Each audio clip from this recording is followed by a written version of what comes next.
Chapter 4278. Yen, your mom has always had hypothermia. It got worse after she gave birth to you. Professor Lu walked over and held Linya's hands to warm her up. Wow. Dad, you're so romantic. You're no longer the block of wood in the lab. Lu Yen teased him. Let's eat. Hua Mian couldn't bear to see such a scene, so she took the initiative to find a seat. Sis, I'll sit next to you. Lu Yen put her arms around Hua Mian's neck intimately. Okay. Hua Mian looked at Lu Yen lovingly. It was a love that couldn't be hidden. She didn't care if Lu Yen was a clone or who gave birth to her. Anyway, Lu Yen was Hua Mian's biological sister. Old Lu, let's sit down. Linya subtly pulled her hand back from Professor Lu's hand. Then, the four of them sat down. Messiah put the photos on each of their desks. Lu Yen held the photos and couldn't put them down. She commented, Mom is very photogenic and beautiful. Dad finally looks like a university professor. Sis, you're very pretty, but your belly is too big. Bad reviews. I'm the most beautiful girl in the world. Hua Mian tilted his head and looked at Lu Yen with a complicated expression. She had never seen Yen so happy before. She was like a child, so happy that she didn't know what to do. Her words and actions were childish, and she had lost her ability to think and judge. Maybe it was because they were the closest people to Lu Yen that she didn't have her guard up. Professor Lu held the photos with love in his eyes. Yaya, you're still so young. I'm old. Who said so? You're not old. In my heart, you'll always be the same as when I first saw you in Bali. Linya was good at saying beautiful and sweet words. Professor Lu smiled gently and didn't say anything. Sis, you're acting strange today. Why aren't you talking? Are you not feeling well? Lu Yen finally noticed that her sister was acting strange today. Hua Mian hurriedly explained, my bag is already 3 days past the due date, but there's still no news. I'm very worried. I thought it was something serious. This is so simple. Mom, Dad, you are the best doctors in the world. Quick, take a look at sister. Pregnant women naturally have to wait until the melon is ripe to give birth. It's very normal. It's also very normal that it doesn't work. Some children even take more than 10 days. Linya smiled. Xiaoye is right. You two are like husband and wife. Lu Yen chuckled. Hua Mian just smiled and didn't say anything. Mom, I'm starving. Can we eat now? Sure. Hold on. Hua Mian was afraid that Linya would do something to the food, so he stopped Lu Yen from eating. What's wrong? Sis, why are you so flustered today? I'm just afraid that someone might harm us. Let's check it out first. I'm good at this. Let me do it. Lu Yen took off a string of silver jewelry from her wrist. Then she tried it on the food one by one, but it didn't work. It's fine. My baby is very effective. Lu Yen said. Mian, you're too nervous. How can it be so easy for someone to tamper with the food on my turf? Hurry up and eat. Everyone must be starving. Linya glanced at Hua Mian and smiled mysteriously. Then they all picked up their chopsticks and started eating. Mom, do you know that my sister has already given birth to 2 cute twins? You're already a grandmother. You're the most beautiful grandmother in the world. Lu Yen praised her from the bottom of her heart. She really liked her mother. Because the motherly love that she had been missing was everything that she had longed for in the depths of her soul. Chapter 4279. Hua Mian's heart ached when he heard that. She lowered her head even more. yeah, I heard. If I have the chance, I must meet Mion's two cute babies. Linya smiled. Pudding and Little Bean are very cute. Mion is lucky to have such good children. It was Professor Lu who said this. It was obvious that he loved his daughter and granddaughters very much. Come on, let's eat first. Our Yen is hungry. Linya smiled and picked up a crab for Lu Yen. Then she picked up one for Huamin. Thank you, Mom. Lu Yen smiled like a flower. Thank you. Huamin only said 2 words and didn't say the word Mom. Old Lu, come on, eat more. Linya picked up another crab for Professor Lu. Touched, Professor Lu looked at Linya. How many years have I been waiting for this day? I've been waiting for so long. Tears glistened in the professor's eyes. Dad, at this moment, I feel very happy. Ha ha ha. I feel like I'm flying. Lu Yen said. Mion, what about you? The professor looked at Huamin. Dad. I'm also very happy. Huamin looked at his father and said sincerely. Regardless of what would happen in the future, Huamian truly felt blessed to be able to see her father and Yen in this complicated situation. However, Huamin knew that this happiness was short-lived and illusory. It was because Linya had an ulterior motive for organizing this dinner party. It wasn't to find happiness as a family, but Huamin had been wondering if his father had noticed something was wrong after living with Linya for so long. However, during the meal, the professor didn't seem to notice anything wrong. He looked at Linya with love in his eyes. Lu Yan had just woken up and was full of energy. She was in a state of excitement. Therefore, not only was she full, but she also kept talking to her mother and father. After dinner, while Lu Yan was talking to the professor, Huamian took the opportunity to talk to Lu Yan. In the corner, Linya lowered her head and said to Huamin, "You can talk to your father and ask about the red demon." All right. Huamin's heart was heavy. Cheer up. Don't give yourself away. You know Lu Yan's life is still in my hands. Linya's words might have completely provoked Huamin. She raised her head and glared at her. She lowered her voice and said, "Even if Xiaoyan isn't your biological daughter, what about Daddy? He's your husband after all. He's lived with you for a few years. Don't you have any feelings for him?" Linya didn't say anything, but the look in her eyes was complicated. I don't know what red demon is, but I know that in this world, nothing can compare to family. Linya, you don't deserve Daddy's love. Not at all. With that, Huamin turned around coldly. Then he walked over. Hey, sis. You came at the right time. Daddy was discussing with me what gift we should give when the baby in your belly comes out. I don't want the gift. I'm happy as long as you guys are fine. Huamin smiled, but it was a forced smile. Dad, can you come with me? I have something to tell you. Sis, what's the matter? Why are you hiding it from me? I'm not hiding it from you. It's just that I can't say it in front of so many people. Anyway, you won't be interested in some medical secrets. Stop fooling around. Go and eat some fruit. Huamin patted Lu Yan's head lovingly. Then, Lu Yan obediently ran over to eat the fruit. In this world, the only person who could make Lu Yan so obedient was Huamin. Chapter 4280. The professor followed Huamin to the side. What's wrong, Mion? Dad, do you believe me? What are you asking? You child, Dad, just tell me, do you believe me or not?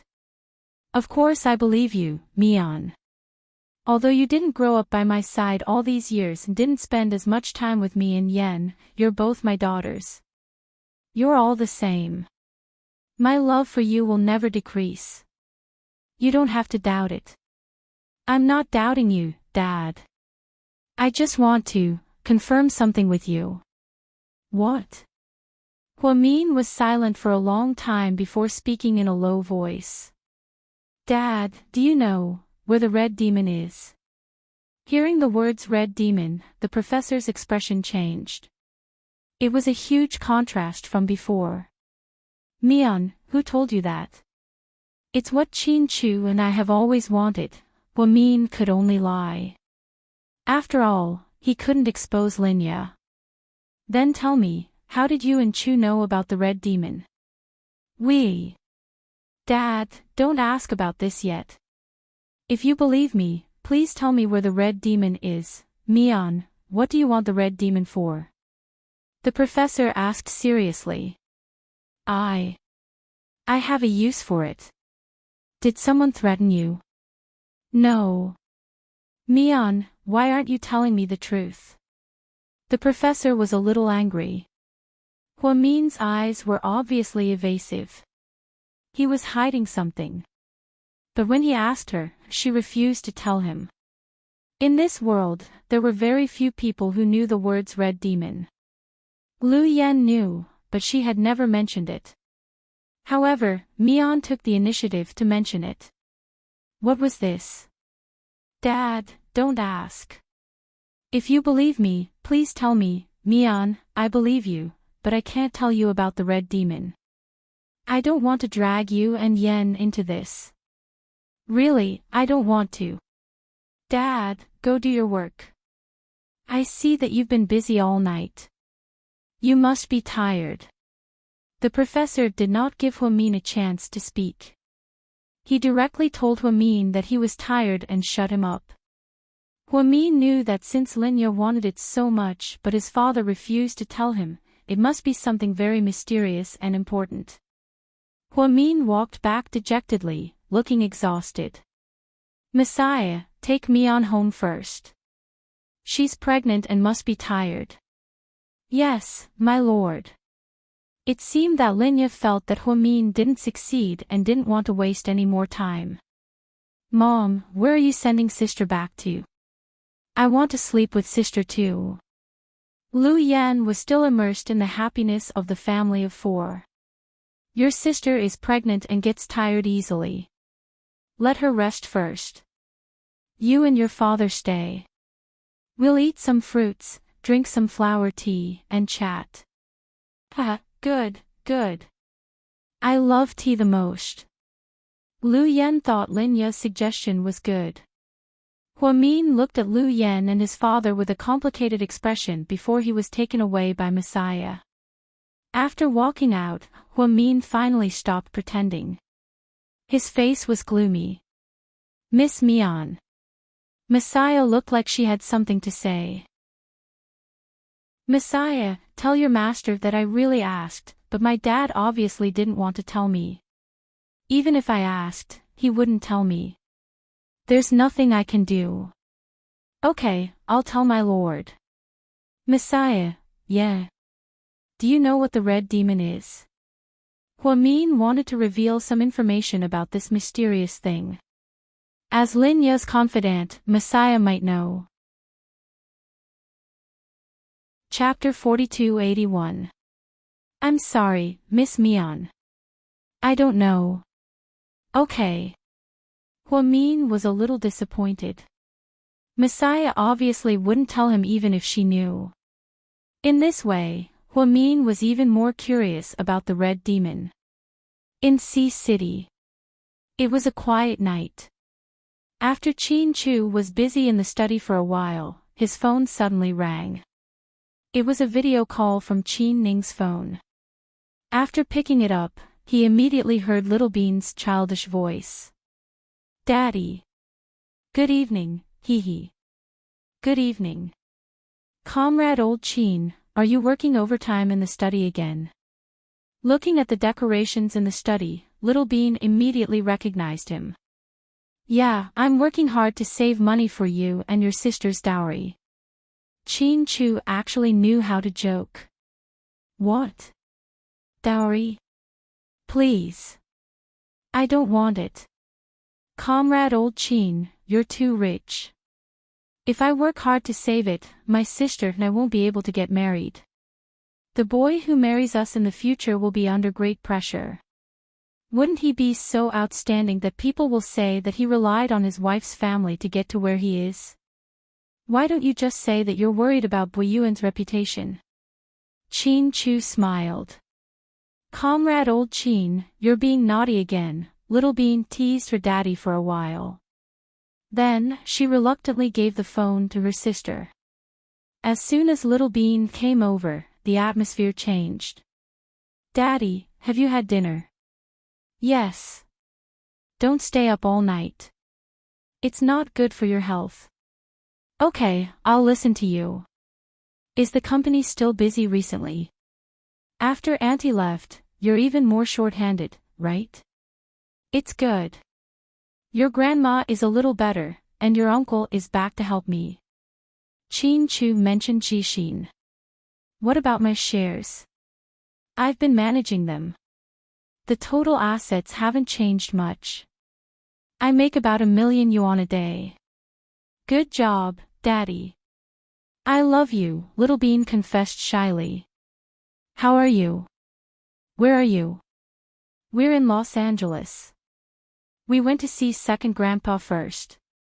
He was so happy and bought us a lot of things, food, toys, and a lot of money. Yes, our family is rich. Chin Chu smiled.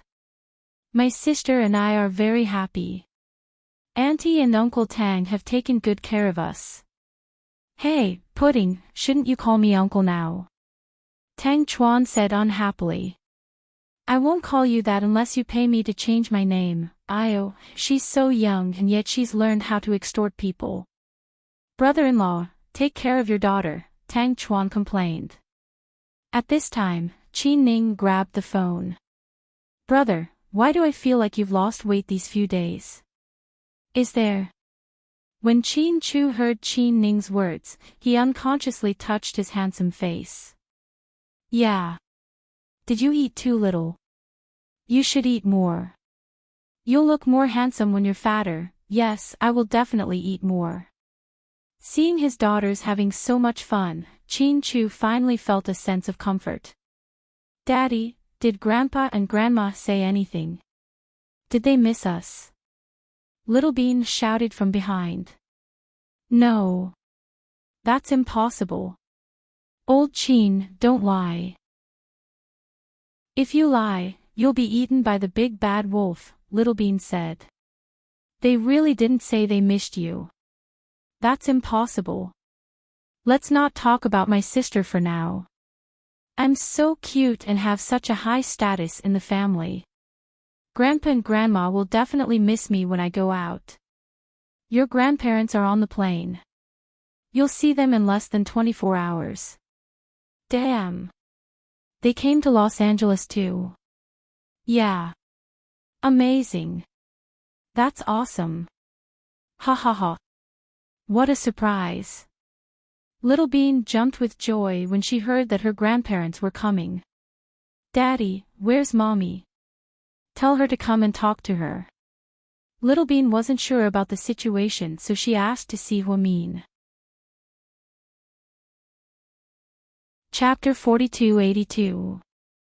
Just as they were talking, the door to the study was pushed open. Huamin walked in wearing a translucent silk nightgown with her long hair. She held a cup of coffee in her hand and walked in flirtatiously. But, is Mommy here? Hearing the sound, Little Bean came over. Daddy has something to do. Talk to you later.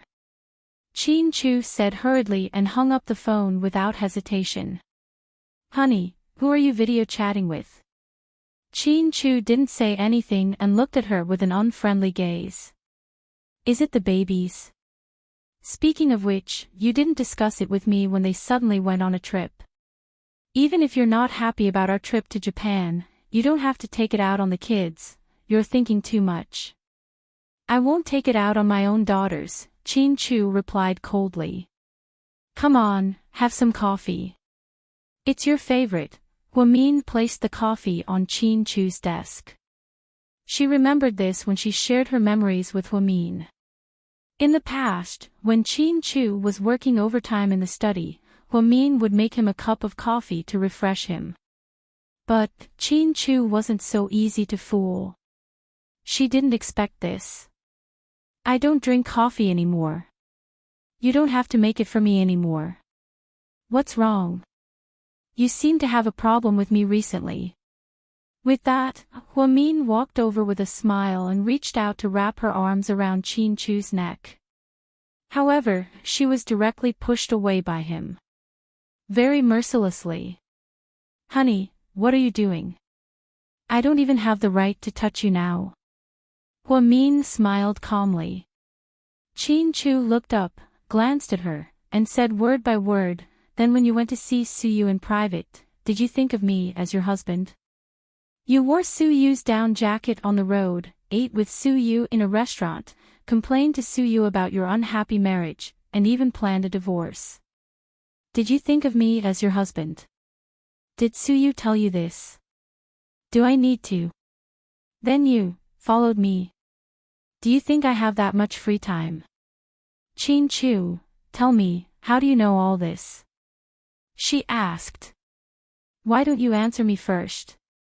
Is it true? Did you do it? Huamin, what? You can't speak now. Weren't you just now? Qin Chu, if you think we're no longer in love, you can divorce me. I don't want your assets. Don't worry. Don't even think about it. I won't divorce you even if you beat me to death. Of course, Qin Chu wouldn't divorce her. He wouldn't let this psycho woman ruin his and Huamin's hard-won happy life. Then do you want to torture me to death? You won't divorce me, but you're ignoring me. Don't forget that I'm a normal woman. I have needs too. Is this something a woman like you should say? What's wrong with me? What's wrong with women? What era is it now? Qin Chu, are you a man with terminal chauvinism? Huamin's voice was a little too loud and alerted the servants in the house. Uncle Li, who had never interfered with their lives, couldn't help but go upstairs. Sir, madam. What's wrong?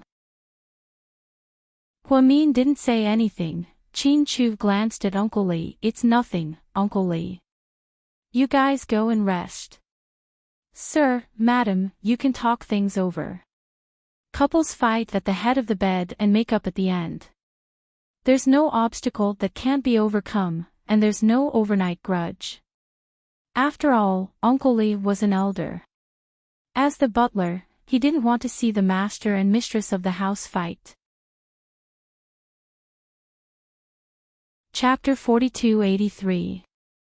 I can't be bothered to argue with you. With that, Huamin turned around and left. Where are you going? I'm going out for supper. Huamin smiled mysteriously and went back to her bedroom to change her clothes. Then, she picked up her Hermes bag, which was worth hundreds of thousands, and drove away in her family's Ferrari. Looking at her back, Qin Chu felt a little regretful. Why did he provoke her just now? What good did it do him? She said she was going out for supper, could it be? Thinking of this, Qin Chu was a little anxious. He immediately called Gao Ran. What's the situation? Chu. Where are you? The city bureau, send more people to patrol tonight. No, you can't do this. Old Gao, go find Huamin and follow her car. Wherever she goes, have your people follow. Also, don't let her know that you're following her deliberately. What's wrong? Did you two have a fight? I'm not sure yet. Anyway, keep an eye on Huamin. She just drove out in a red Ferrari. The license plate is NE8699. Okay. After hanging up, Gao Ran was still talking to himself. When did we police become tools to protect his wife?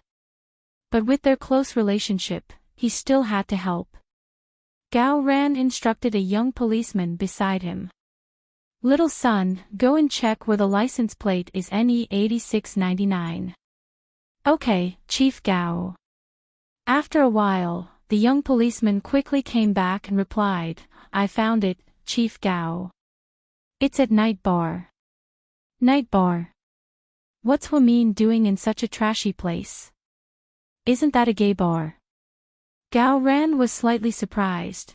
What are your orders, Chief Gao? Tell little Wang and the others to get ready and come with me. Okay.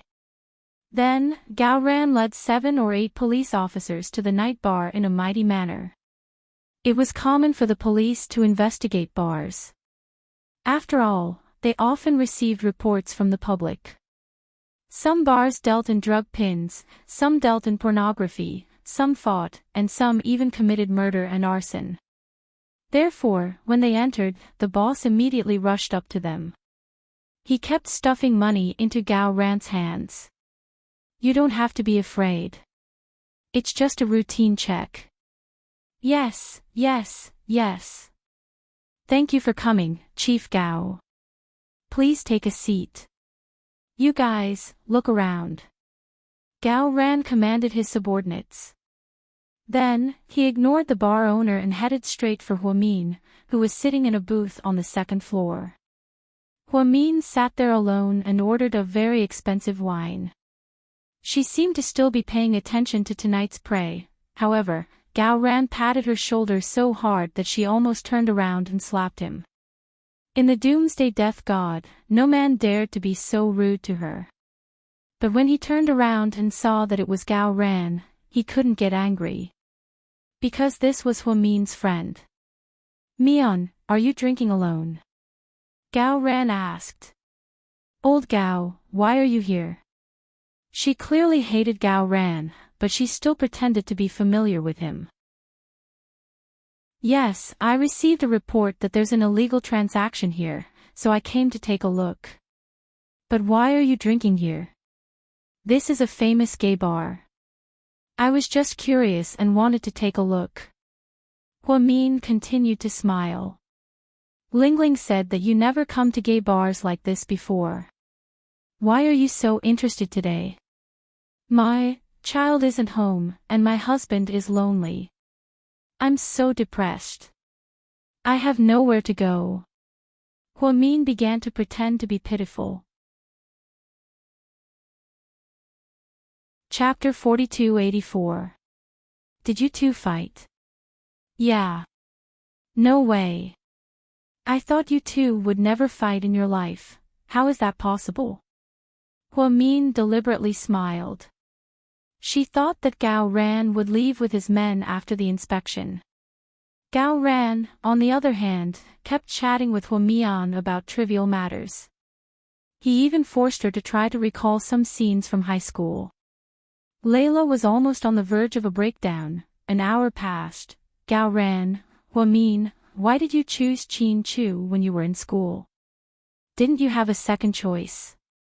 2 hours passed. Gao Ran, Mian, do you think Boyuan and the others can still be together when they grow up? 3 hours passed. Gao Ran, Mian, what do you think I should give Lingling on Valentine's Day? Finally, Huamin couldn't take it anymore. Gao Ran, don't you need to get off work? I told my colleagues to go back first. It's rare to see you here, so I wanted to catch up with you. I'm a little sleepy. I'll go back first. We'll continue another day. Okay, I'll drive you. Don't. I drove here myself. I can do it. I'll drive you. Public security has been chaotic recently. Let me tell you, don't you know that there have been rumors about vampires? Haha, vampires. At the mention of vampires, Huamin laughed. These terrifying and ignorant humans, yeah, several people have died. The first hospital has been in trouble several times. Now people are panicking and scolding us police officers for being useless. But we really did our best, okay? Gao Ran looked helpless. Yeah, I believe you'll catch the murderer. Huamian had a mocking smile on her face when she said this. However, Gao Ran didn't care. After all, he had never doubted such a good friend. Anyway, it's not safe at night. I'm afraid that psychopathic murderer will target you. I'll drive you back. That works too. Seeing that Gao Ran was going to take the initiative to send her, Layla suddenly had an idea. Wouldn't it be more fun to kill Gao Ran on the way? Would these people be sad? However, she had just thought of this. She then heard Gao Ran say, I just sent Chu a WeChat message saying that we'll be home soon. He'll be waiting for us at home for tea. I must play a game of chess with him before we leave. Sure. Hearing this, Huamin gave up on the idea. After all, if something happened, he wouldn't be able to explain himself. She had a belly full of anger, and was then sent back by Gao Ran. Gao Ran's interest was greatly piqued as he played a few rounds of chess with Qin Chu. The two of them also had some supper and drank some beer. Then, Qin Chu personally drove Gao Ran back. However, when he was driving back, he heard that there was a murder near the Southern Development Zone. It was very close to South Hill Manor. It seemed that after watching that psychopathic woman for the whole night, she still took advantage of him to send Gao Ran back. She had gone out to do evil, and her methods were still very cruel. It was a homeless man who was killed, and his heart was still missing. Then, his chest felt as if it had been torn apart by a beast, and all the blood in his body dried up. The death was extremely tragic. Gao Ran had drunk and was about to go home to rest, but not long after he got home, the city bureau called. He went out to investigate the case overnight. When Qin Chu returned home, Huamin was wearing a nightgown and sitting in the living room on the first floor, watching TV. Qin Chu glanced at the TV. It was a very popular American drama called The Vampire Diaries. Chapter 4285. Honey, you're back. Huamin looked at Qin Chu with a smile. However, this smile made Qin Chu extremely annoyed. Did you go out? Qin Chu didn't answer her question. No, the car didn't even move. If you don't believe me, you can check the surveillance records. I didn't go out after Gao Ran drove me home. Oh, really? What's wrong? Did something happen? She pretended not to know. Someone died again. Really? That's scary. She pretended to be shocked and scared and covered her mouth. Her expression was very pretentious. At least in Qin Chu's eyes, everything she did was pretentious. You're scared. You're a doctor. Are you scared of dead people? Qin Chu exposed her mercilessly. Honey, even if I'm a doctor, I'm still a little girl. How can I not be scared? Gao Ran said that the murderer has been very rampant recently. He's been committing crimes frequently and many people have died. A lot of people are saying that he's a vampire or something. A vampire? Of course not. But he's a psychopath. What do you think? Qin Chu looked into Huamin's eyes and questioned her word by word. Yeah, he must be a psychopath to kill someone so cruelly. She actually agreed shamelessly. People like him will definitely get retribution, right? Qin Chu asked her meaningfully. I don't think so. I heard that good people don't live long, while bad people don't live long. Huamin smiled. Gao Ran can't do anything to that psychopath. But I can. Qin Chu seemed to have a provocative look in his eyes. Honey, you're not going to help solve the case, are you? I'm not interested in solving the case, but if I catch that psychopath, I won't be soft-hearted. Such a cruel scumbag doesn't deserve to be called a human. I'm willing to enforce justice on behalf of God. Hubby, when did you become so righteous? Huamin seemed to be making fun of Qin Chu, just like how many cruel and unscrupulous people would scold other people for doing good deeds. Carrying out a moral abduction and then scolding non-stop. What about you? When did Dr. Hua become so unsympathetic? Chin Chu asked. I'm not. I sympathize with the people who died, but there's nothing I can do. Who asked them to be so unlucky? I'm scared too. It's not a good thing for something like this to happen to anyone, but it's not our personal experience after all. What do you think? Very good, Dr. Hua. Go to bed early. If possible, I really don't want you to go out at night. Chin Chu knew that she must be the culprit. However, he did not expect her to move so quickly. It took him less than 40 minutes to drive. Gao ran to the hospital, including the drive back. However, this woman took advantage of the gap in the video surveillance. She didn't drive her car from the garage or call a taxi. She came and went as she pleased without anyone noticing. Chin Chu was surprised by her ferocious murder. Although he always knew that she had some inhuman abilities, but he had never seen it with his own eyes, so he couldn't imagine it. In the study, Chin Chu watched the surveillance video over and over again. He couldn't find any loopholes. This reminded him of how Jingde avoided all the surveillance cameras and appeared in front of Jixin in a strange way. The more he thought about it, the more he felt that they were on the same page. Perhaps this woman was much more powerful and difficult to deal with than Jingde. Therefore, after sending the twins away, Chin Chu sent his parents away. He wanted to have a decisive battle with this monster, and there was no way out. Chapter 4286. Ever since he found out that this was an imposter, Chin Chu hadn't slept much. The illness he had in the United States had miraculously returned. The torment, pain, and paranoia of losing Hua Mian almost broke his heart, but he held on with all his might. After watching the video, he couldn't sleep.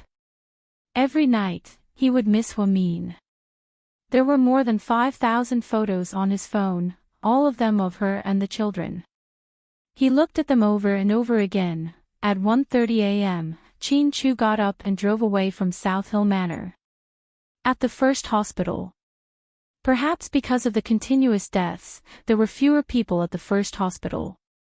Chin Chu went straight to Bella's ward. His mother-in-law had been discharged and returned home. Chin Chu found a reliable nanny and bodyguard to protect her. Jixin loved his wife very much. Every day after work, he would come to the hospital to take care of Bella. Bella had been in a coma for a long time. If it weren't for Chin Chu's surgery, Bella would have been a pile of ashes. Brother-in-law, why are you here? Seeing Chin Chu, Jixin stood up. You're still awake. Chin Chu thought that Jixin would be asleep at this time. No, I can't sleep. Every night, I hope that my wife will wake up. Looking at Bella on the hospital bed, Jixin was very sad. Chin Chu patted his shoulder. Don't worry, Bella will wake up. She loves you so much and this family so much, Emichim, I know. I will wait for her, for sure. By the way, brother-in-law, why are you here so late? Did something happen? Jixin looked at Chin Chu nervously. No, don't be nervous. I just couldn't sleep, so I came out for a walk. Where's sis? Jixin asked. She is asleep, Chin Chu lied. It was a white lie. Pudding and Little Bean have arrived in the States, right? Yes, they are.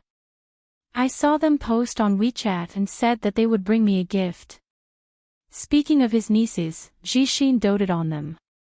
Jixin, I have something to ask you. Brother-in-law, go ahead. Jixin was wearing a white shirt, which was his work attire. He was actually a little old-fashioned and wasn't very humorous. Especially after he started working at GK, he had matured a lot. Therefore, when he spoke to Chin Chu, he was very serious.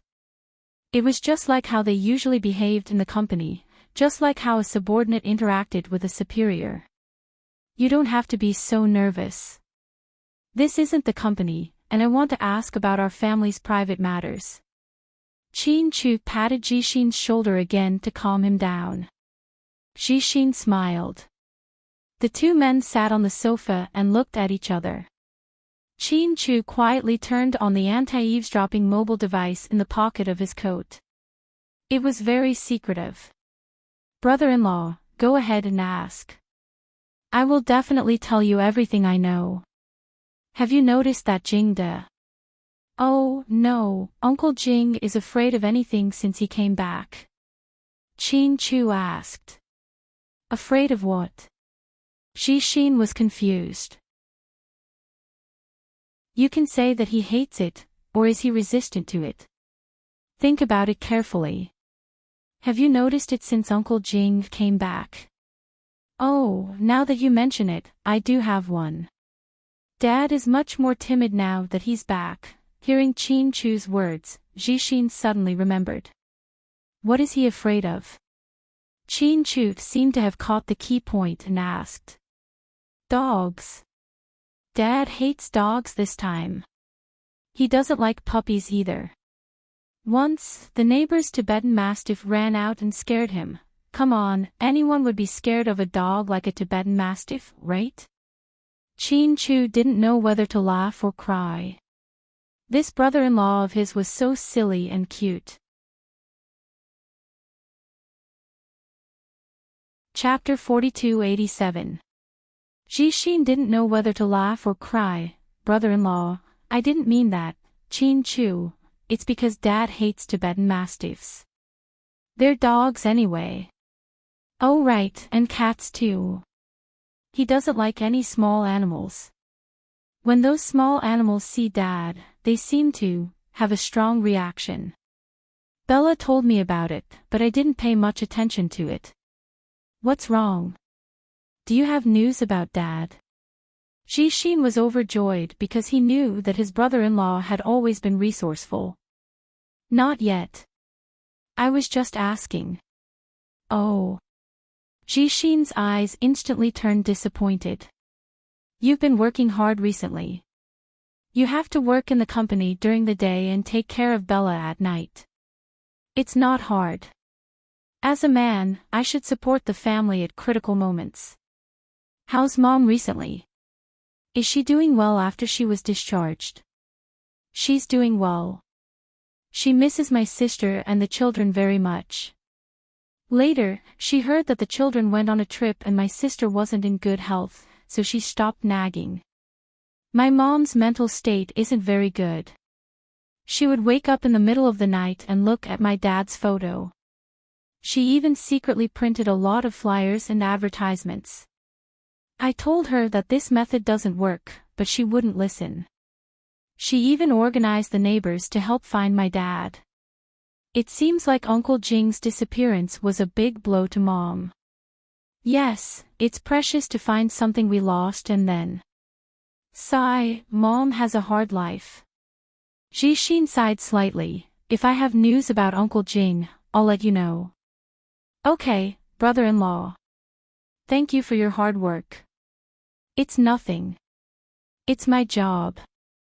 After learning this, Chin-Chu drove away. On the other side, Siyu didn't dare to go to the nightclub anymore. After all, Han Huiyao was too strong. After work, Siyu went back to the mansion to read, watch TV, eat, and play games. Recently, there was a very popular game that had flooded his WeChat moments. It was called Traveling Frog. Many people were playing it, and then was deeply addicted to it. Suyu was puzzled. Then, he scrolled through his WeChat moments and found that Han Huiyao was playing it too. She was also posting on her WeChat moments that her son was traveling and wouldn't come home. Suyu was so angry that he didn't know whether to laugh or cry. Then, he sent a WeChat message to Han Huiyao.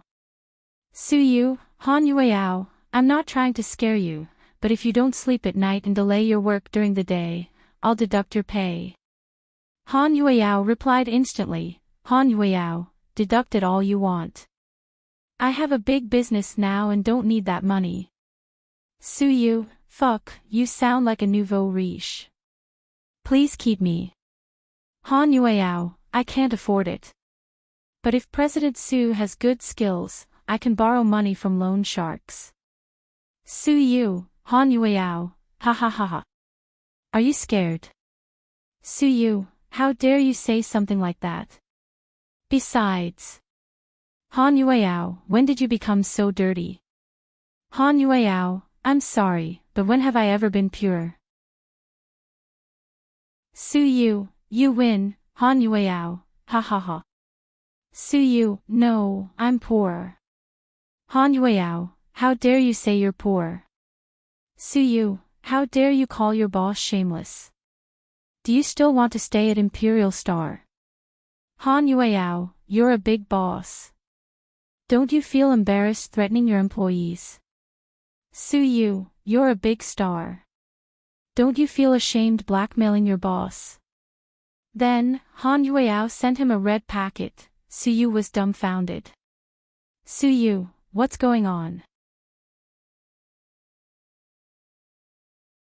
Chapter 4288.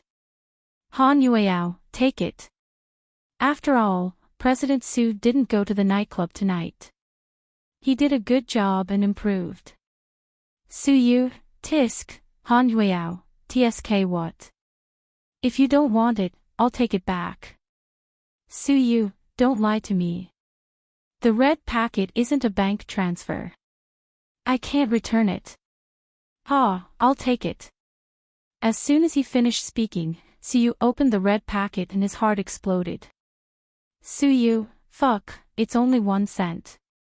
You wasted my data. Give me back my data. Han Yueyao, ha ha ha, don't lie to me. You're at home and the Wi-Fi is automatically connected. How could you waste data? Su Yu, you actually gave me 1 cent. Aren't you embarrassed? Han Yueyao, if you have the nerve to open the red packet, of course I have the nerve to give it to you. Su Yu, why do I have an employee like you? Oh God, Han Yueyao, you're lucky to have an employee like me. Su Yu, then I'm not very lucky. Han Yueyao, I got it from the lucky draw. Su Yu, then this prize is a commemorative prize, right? It's equivalent to the toothpaste and soap given by the company at the annual party. Han Yueyao, ha ha ha, you're slandering me. Han Yueyao lay on the bed and chatted with Su Yu. She suddenly felt very happy. Actually, she was really different from the other women who liked Su Yu. Those women all wanted something from Su Yu. Some wanted money, some wanted connections, and some wanted Lady Su's position. Some wanted physical contact with Su Yu. As for her, as long as she could interact with Su Yu and see him once a day, she would feel very happy. Why did she have to force him to confess to her and get rejected? Why did she have to keep confessing to him? Wasn't it troubling for him? The more she liked Su Yu, the more she understood his feelings for Huamin. In this world, there was always a kind of love that was pure, untainted, and unaffected by any conditions. It would be an exaggeration to say that he had no desires. But he really didn't have any ulterior motives. He really liked her silently. As long as she was happy, it was fine. Was this considered a Buddhist relationship? Alright, I won't talk nonsense with you anymore. Time to sleep. Su Yu said. Well, I'm going to see if my frog son is back. You don't even have a boyfriend at such a young age, yet you keep calling him your son. Aren't you ashamed? What? If you feel sorry for me, you can marry me. I'm not picky, Han Yueyao said in a voice message. In your dreams. I'm so pure, I don't want to be with a dirty girl like you. Su Yu was also joking. Then, the funny conversation between the two ended just like that. In a good mood, she posted on her WeChat moments. She wrote, confessing is something that only children like to do. Adults should just seduce directly. There were many comments below, most of which were from the company. There were agents, colleagues, TV station staff, hosts, partners, and models. In short, Han Yueyao had completely made a name for herself in the entertainment industry. She was no longer the little girl who had just come to Sea City to run errands. She had her own circle, contacts, friends, and a career that was slowly rising.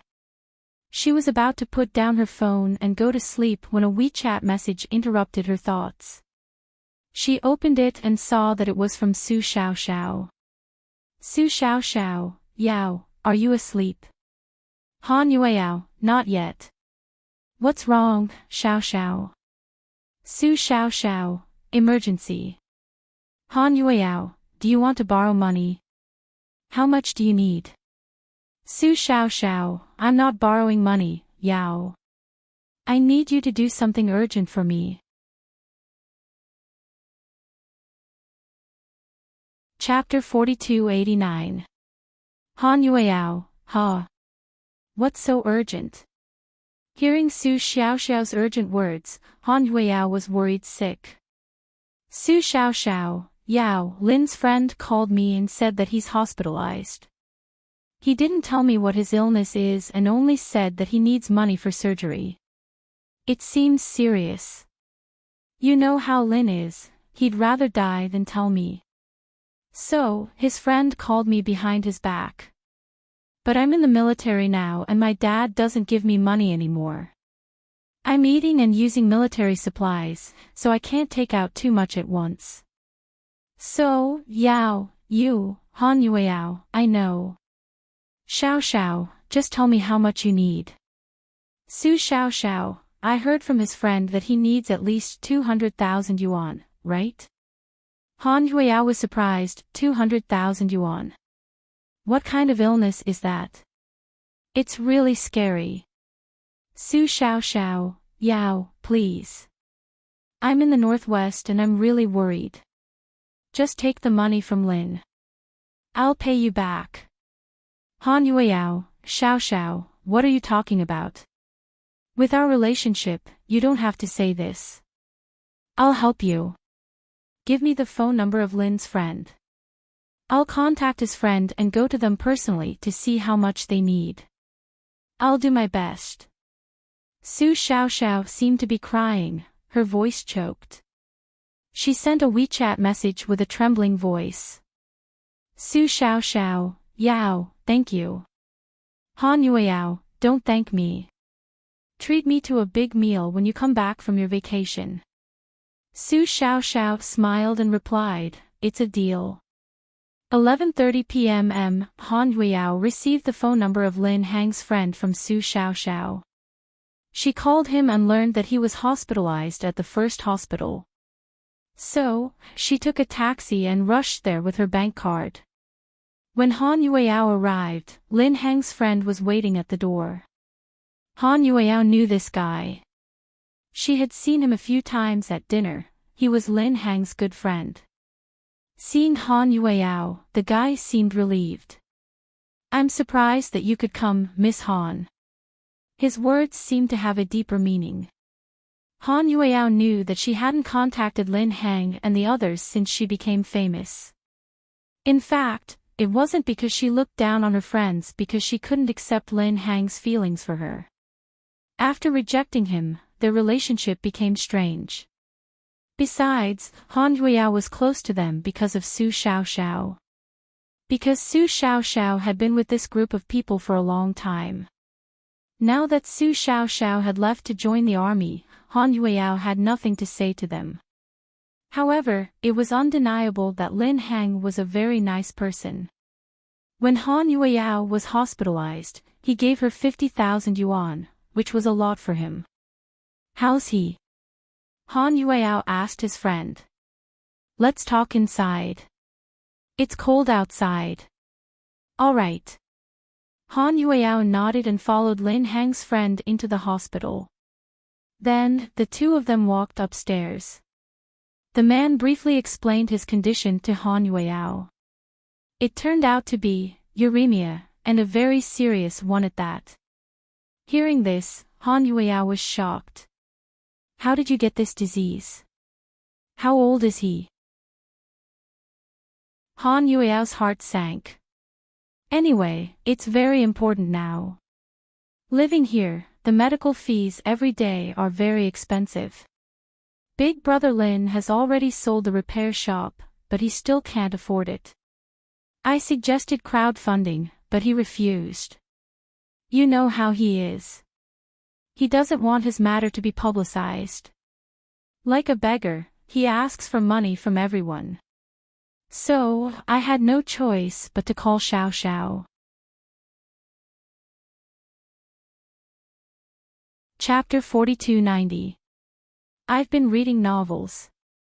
Han Yueyao's heart was heavy. Miss Han, please help Brother Lin. Really, we can't lose him. We've been together for so many years and we're really happy. Although we're a little poor, we've been racing all these years and we've been traveling around Tibet on motorcycles. We really have a lot of beautiful memories. Brother Lin is still underage and doesn't have his own children. He's been through a tough life since he was young and he couldn't rely on his parents. At this point, the young man's eyes turned red and he couldn't finish his sentence. Don't cry. It's okay. How much do you need? I'll pay. Miss Han, if you can help our brother Lin this time, all of us will be willing to do anything for you. Hearing Han Yueyao's generosity, the man was excited. Don't say that. I'm happy to help Brother Lin. Let's go and pay the hospitalization fee. Thank you, Miss Han. The man had thought that Han Yueyao had become famous because she wanted to draw a clear line between them and him. He didn't expect Han Yueyao to be so loyal. She came in the middle of the night without a mask or hat and wasn't afraid of being recognized. Most importantly, she didn't dawdle and went straight to the point. The young man took Han Yueyao to pay the bill. The cashier at the window heard that they were paying for Lin Hang. Her attitude immediately turned cold. Hurry up and pay, or we'll stop taking your medicine. We're here to pay. How much do you need? Han Yueyao said as she opened her bag. You owe more than 170,000 yuan. Our hospital is so humane. If it were any other place, we wouldn't let you owe so much money. Okay. I'll pay 300,000 yuan first. If it's not enough, I'll add more. Here, swipe my card. Han Yueyao handed over a card with less than 400,000 yuan in it. Although she was popular now, her income wasn't that high. Besides, Imperial Star paid its artists every 3 months. Han Yueyao had saved a lot for her parents, so she didn't have much money left. Fortunately, she still had some emergency funds. Hearing the 300,000 yuan, the woman's attitude immediately became friendly. Hey, you must be this guy's girlfriend. You're so nice. Why are you talking so much nonsense? Hurry up and pay us. We want the best medicine. Lin Hang's friend, the young man, became more confident. After the two paid, they walked toward the ward area. Miss Han, thank you so much for today. What are you thanking me for? Big brother Lin is my friend too. If you need anything in the future, just give me a call. Xiao Xiao is far away in the northwest. Distant waters can't quench a present thirst. If she knows, she'll be anxious. Here's my phone number. She took out her business card and handed it to the man. The man took it carefully. Don't worry, Miss Han. Although we look like a bunch of people who don't do proper things and don't have much culture, we still know the most basic principles of life. We know how to repay kindness and repay debts. My family recently has a piece of land and my dad is going to sell it. When the time comes, we might get $200,000. I've already discussed it with my parents. Once the money is in, we'll immediately return it to you on behalf of Brother Lin.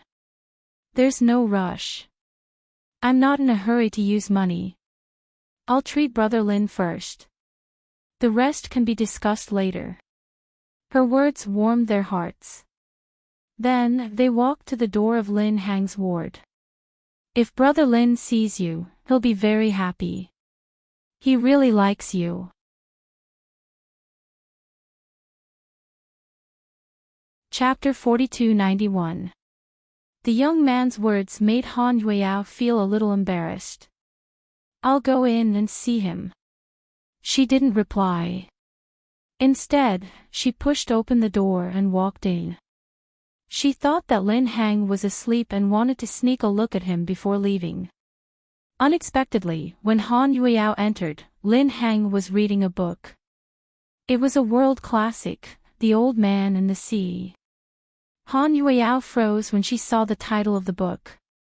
She never knew that men like Brother Lin and the others, who seemed to be thick-skinned, would read such literary books. Hearing the footsteps, Lin Hang thought that his buddy who was taking care of him had returned. I'm fine. I'll sleep in a while. You should go and rest. You've been up all day. Lin Hang said this but still stared at the book as if he was engrossed. The Old Man and the Sea, is it good? Do you like Hemingway? Han Yueyao asked with a smile. Hearing the voice, Lin Hang's body trembled slightly. Then, he turned his head. When he saw Han Yueyao, he was a little dazed. He felt that the scene was unreal and thought that he was dreaming. But when he saw Han Yueyao's gentle and beautiful smile, he felt that it was real. Why are you here? I heard that you weren't feeling well, so I came to see you. Han Yueyao didn't deliberately mention Lin Hang's illness, so she didn't mention it. Then, she saw Lin Hang quickly put down the book. His eyes were filled with pleasant surprise. Then, Han Yueyao sat down on the chair by the window as if she was familiar with it. It's too late outside. When I came, the fruit and flower shops were closed, so I didn't buy anything. What are you talking about? It's good that you're here. Lin Hang's face was a little pale. But after seeing Han Yueyao, he did feel refreshed. How about I send you a WeChat red packet? Han Yueyao teased him, then, Lin Hang laughed even more happily. Yao Yao, you're still so funny. Han Yueyao, laughing makes you 10 years younger. My parents always say that only happy people can live freely. I'm quite satisfied with my current personality. There's nothing wrong with being funny. I can make myself happy and influence others. Yes, that's why many people like you. Lin Hang looked at Han Yueyao and said sincerely. Indeed, there are a lot of people who like me. I have a few million fans on Weibo now. If I say anything, there will be thousands of comments. It's scary. It's not easy to be a celebrity. Actually, after I became a celebrity, I realized that every industry has its difficulties. You've matured a lot. Lin Hang looked at her with an unprecedented calmness in his eyes. How old am I? Don't I need to mature? Brother Lin, after Xiao Xiao left, did you regret giving up on her? She was actually joking when she asked the question.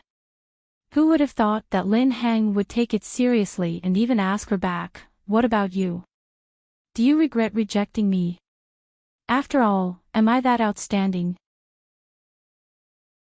Ha ha ha. When did you become so narcissistic? Han Yueyao laughed without the burden of being an idol. Lin Hang's heart almost melted. I was talking to you about Xiao Xiao, but you dragged me into it. Brother Lin. You're indeed the king of awkward conversations. It's so good to be able to see you, or to say, I still have the chance to see you, it's so good. I thought, maybe until I leave this world, I won't have this kind of luxury. Yao Yao, thank you for the surprise.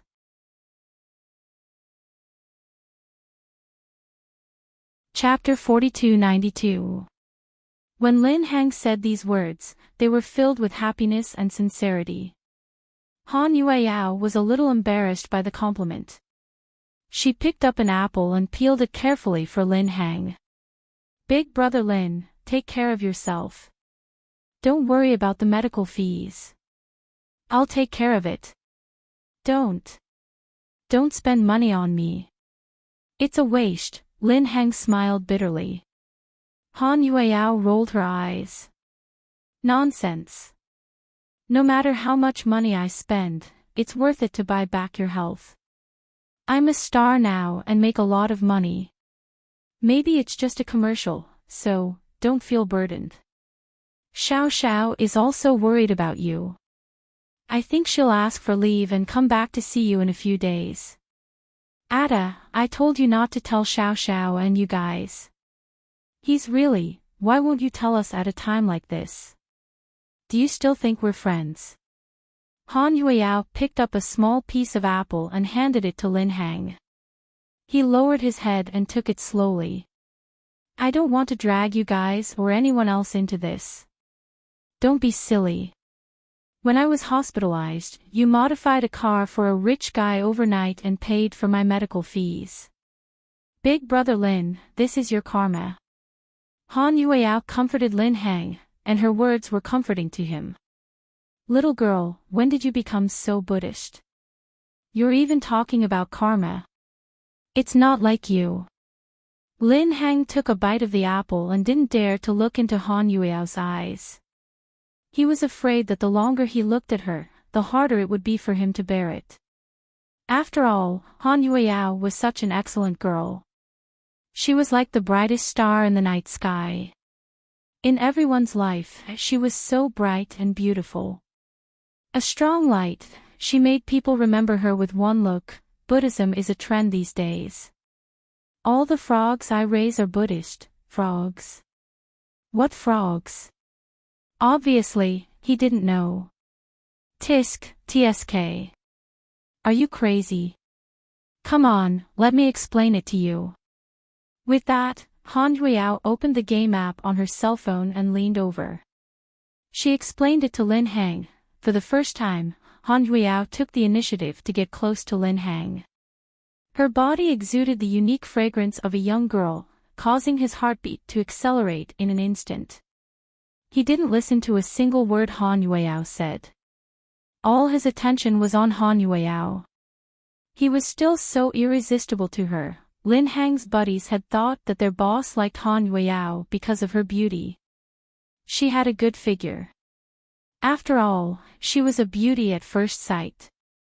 And she was more feminine than Su Xiao Xiao. Su Xiao Xiao had short hair and looked capable, like a little lunatic. Han Yueyao was also lively, but she was as happy as a rabbit. But Lin Hang knew his love for her had nothing to do with her appearance.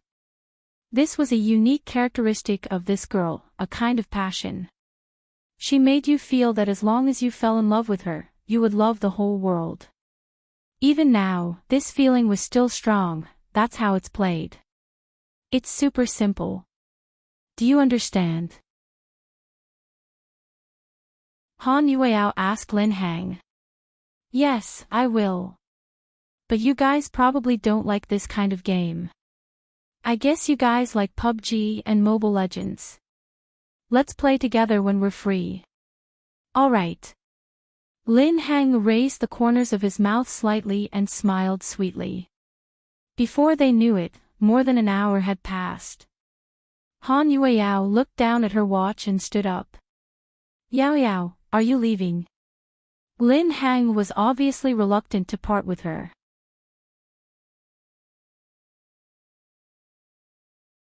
Chapter 4293.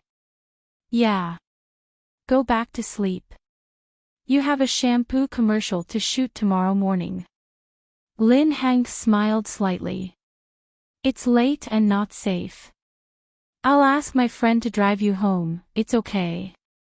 I'll take a taxi. Don't trouble yourself. Then don't come here again, why? Feeling weird, Han Yueyao glanced at Lin Hang. My illness isn't a good thing.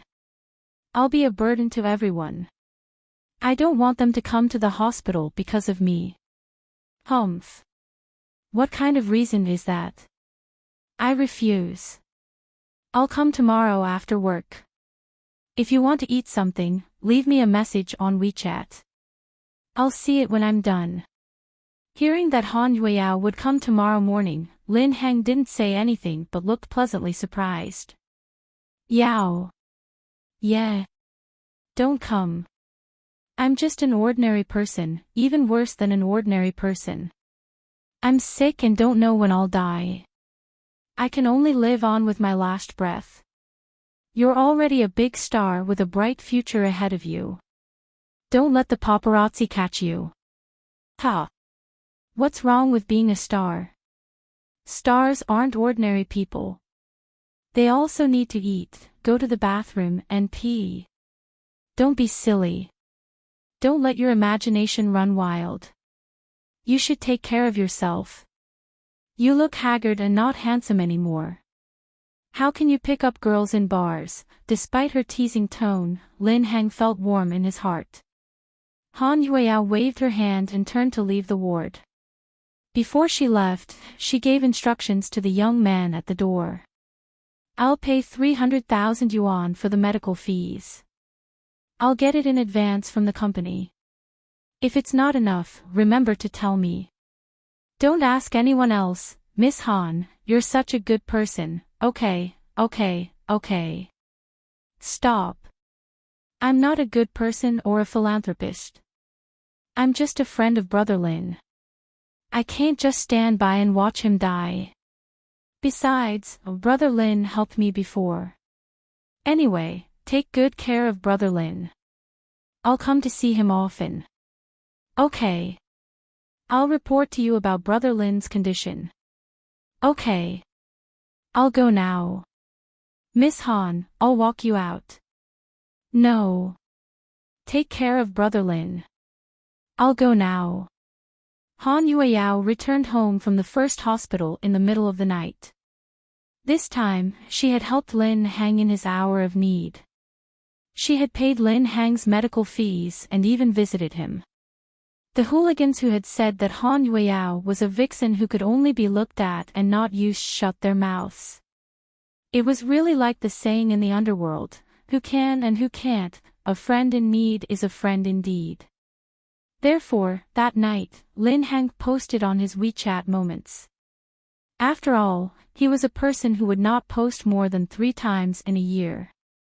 Therefore, everyone paid a lot of attention to the post, especially since it was still a critical period and she was still hospitalized. He wrote, "Life is like a cup of tea, bitter and fragrant." Before today, Lin Heng had given up on himself with the thought that he would die one day. But after Han Yueyao came, she felt the whole world brightened. Therefore, when he posted on his WeChat moments, there was a sense of positive energy. Su Xiao immediately liked the post. Then, she commented, "Fate is kind. Brother Lin, you deserve to be treated well." In the taxi, she liked the post instantly but didn't leave any comments. In fact, she felt that some things were better said than done. Actions were better than promises. Lin Heng's matter couldn't be resolved in a day or 2. It might take a lot of manpower and money. But since she was involved, she would do it until the end.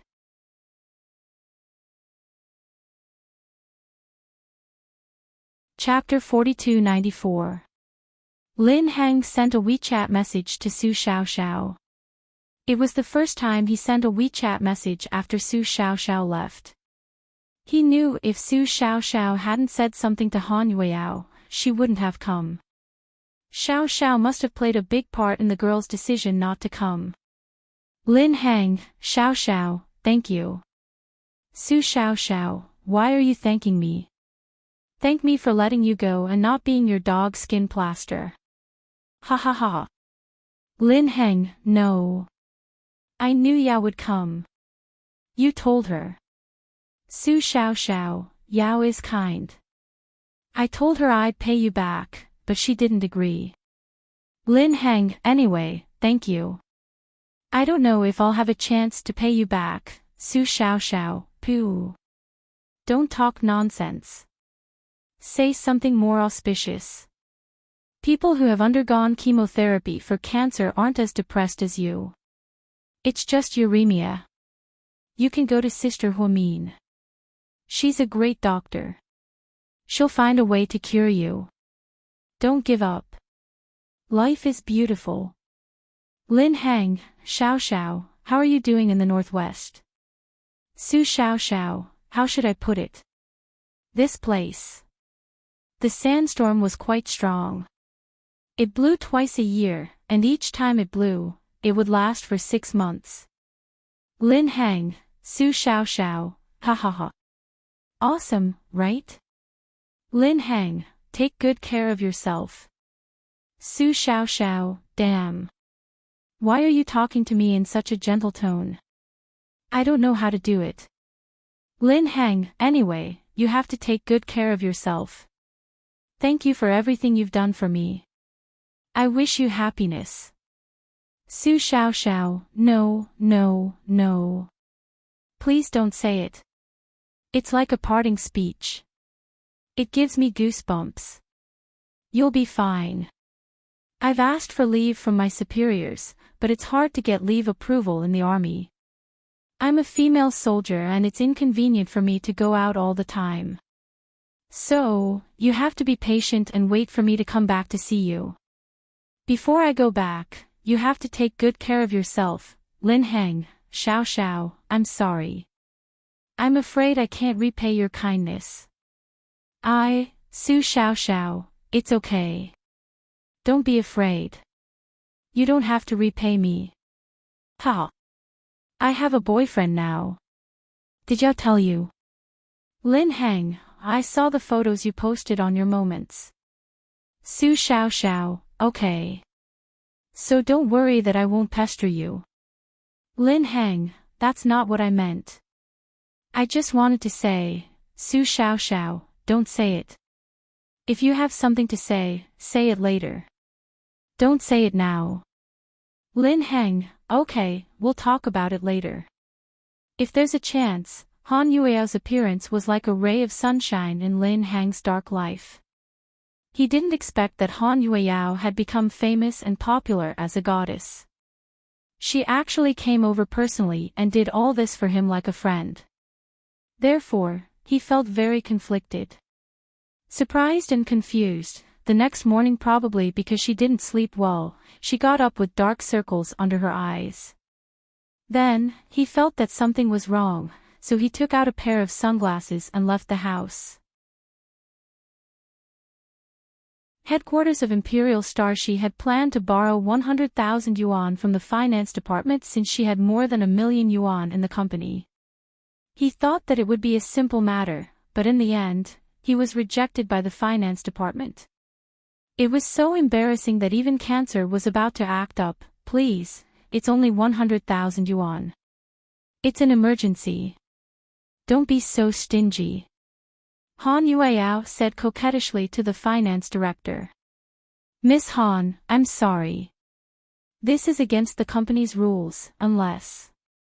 The finance director didn't finish his sentence. Unless what? Han Yueao had a bad feeling.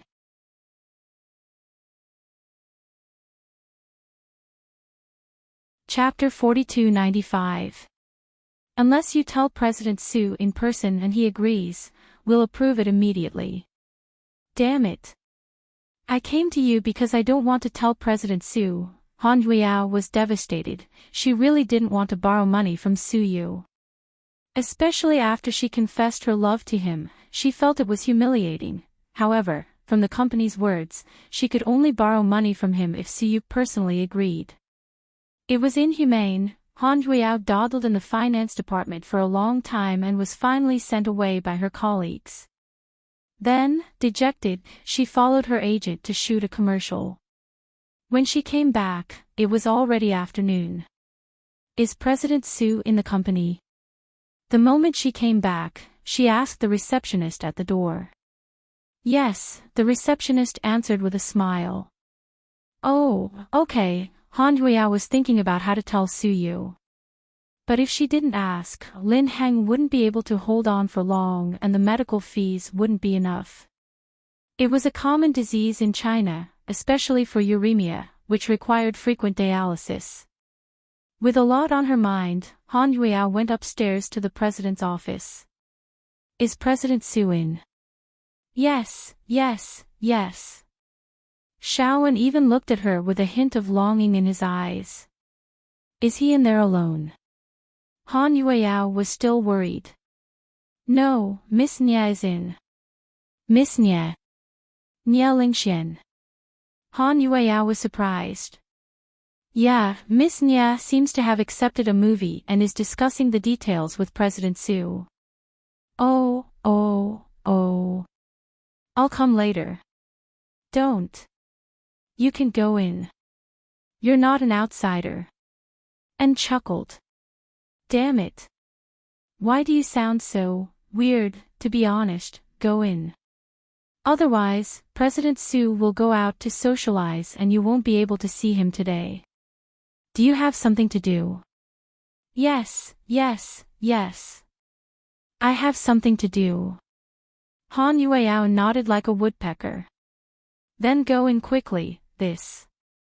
Masterin, why don't I ask you, can you do me a favor? Sure. Really? Han Yueyao was excited at N's quick answer. Well, other than borrowing money, I can help you with everything else. Say it. What is it? And looked at her in confusion. I'm fine. Masterin was famous for being stingy. Perhaps it was because he came from a poor family, so he knew how to deposit his money in the bank, and it was the kind of deposit that was fixed. Therefore, Shaowen wouldn't borrow money casually. Especially after being cheated by the girl from Yao Yi Yao, he was traumatized. So, he stopped her from saying anything. She thought for a while and decided not to tell him.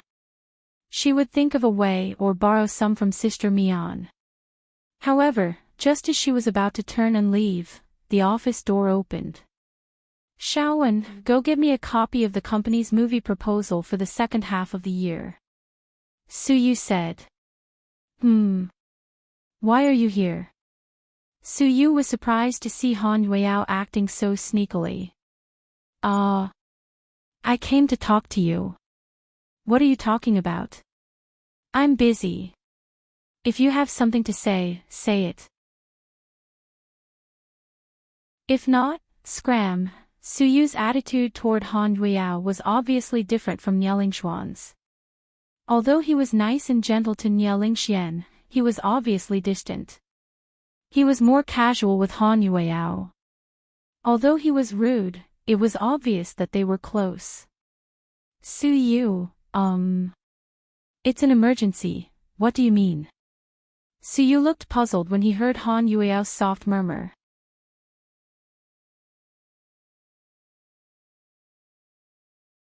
Chapter 4296. Lend me some money.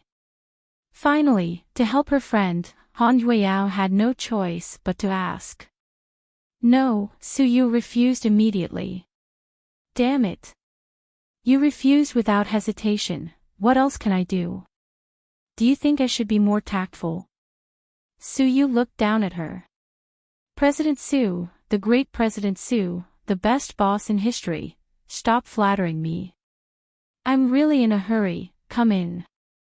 Seeing Han Yueyao wasn't joking, Su Yu beckoned her to come in. When Han Yueyao walked in, she saw Nie Lingxian was wearing a princess dress that was black on the top and white on the bottom. It looked like a cake. She was truly stunning. As expected of a superstar. Hello, my idol. Han Yueyao greeted Nie Lingxian warmly. Nie Lingxian smiled and greeted her back. President Su, since you're busy, let's talk later. Nie Lingxian stood up.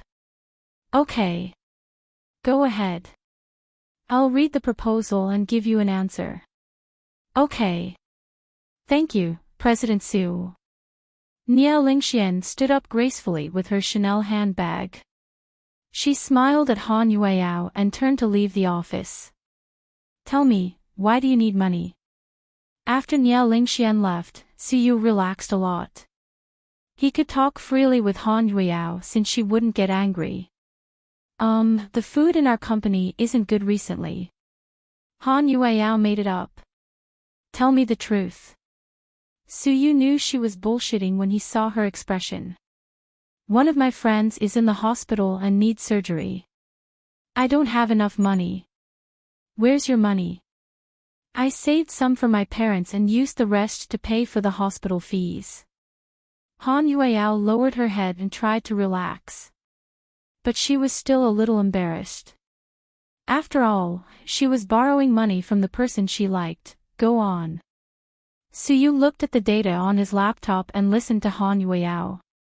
Then, this morning, I went to the finance department to borrow money.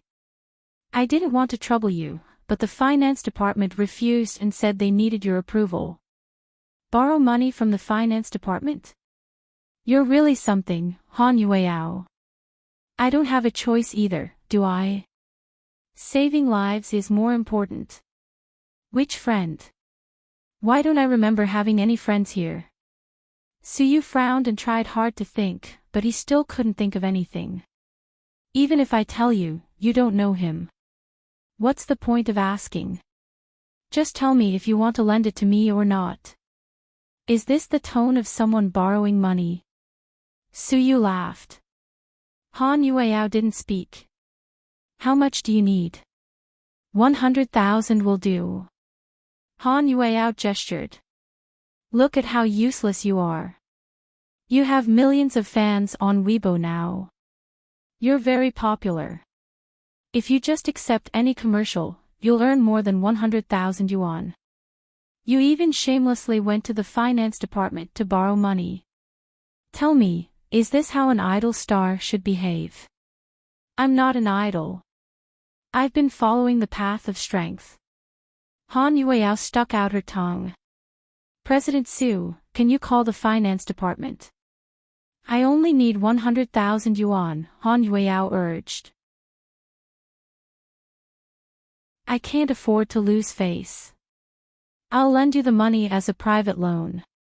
Then Suyu waved his hand and wrote a check. Here. Thank you, President Su. Seeing Suyu write a check, Han Yueyao thought he looked very handsome. She took the check and was dumbfounded. So much. I don't need so much. Han Yueyao looked at the number on the check.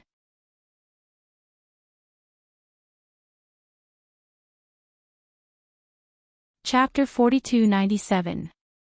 1, 10, 100, 1,000, 10,000, 100,000, 1 million, 7 digits, 1 million.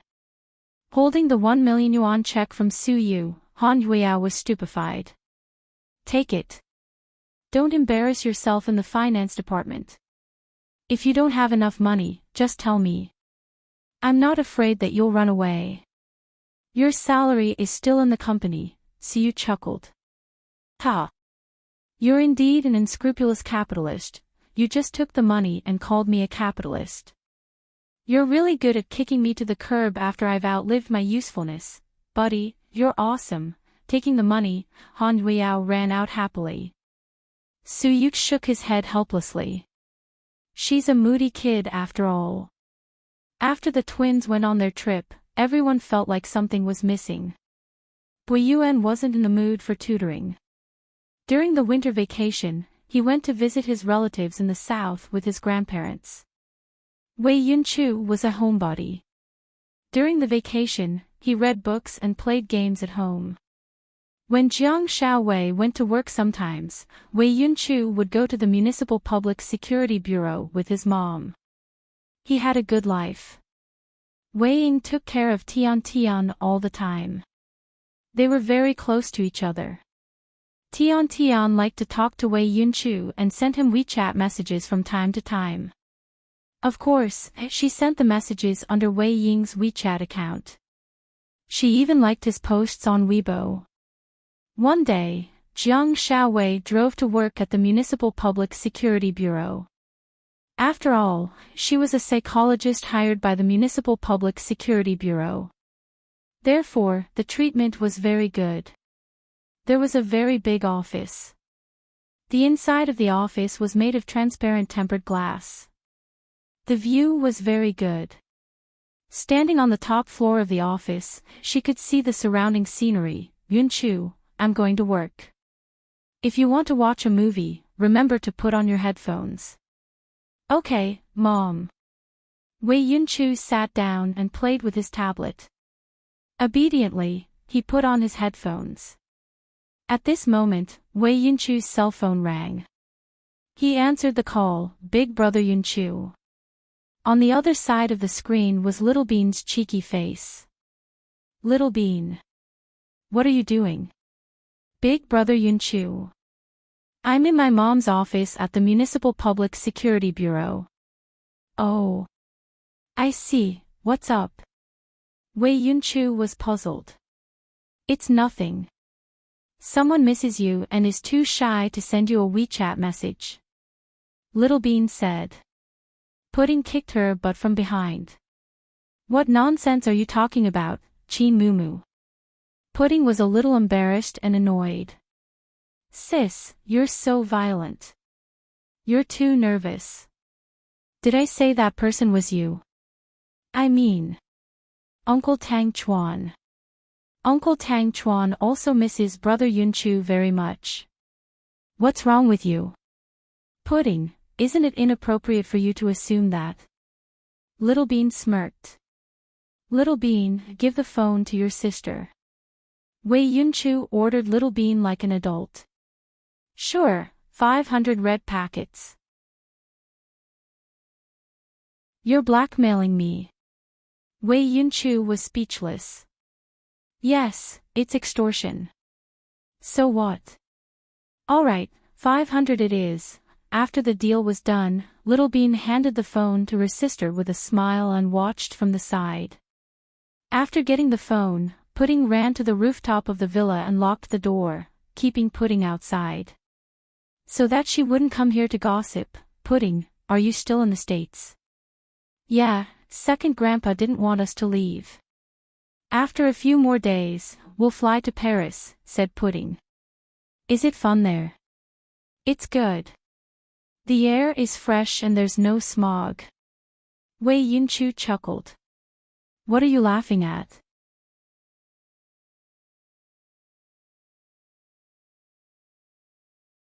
Chapter 4298.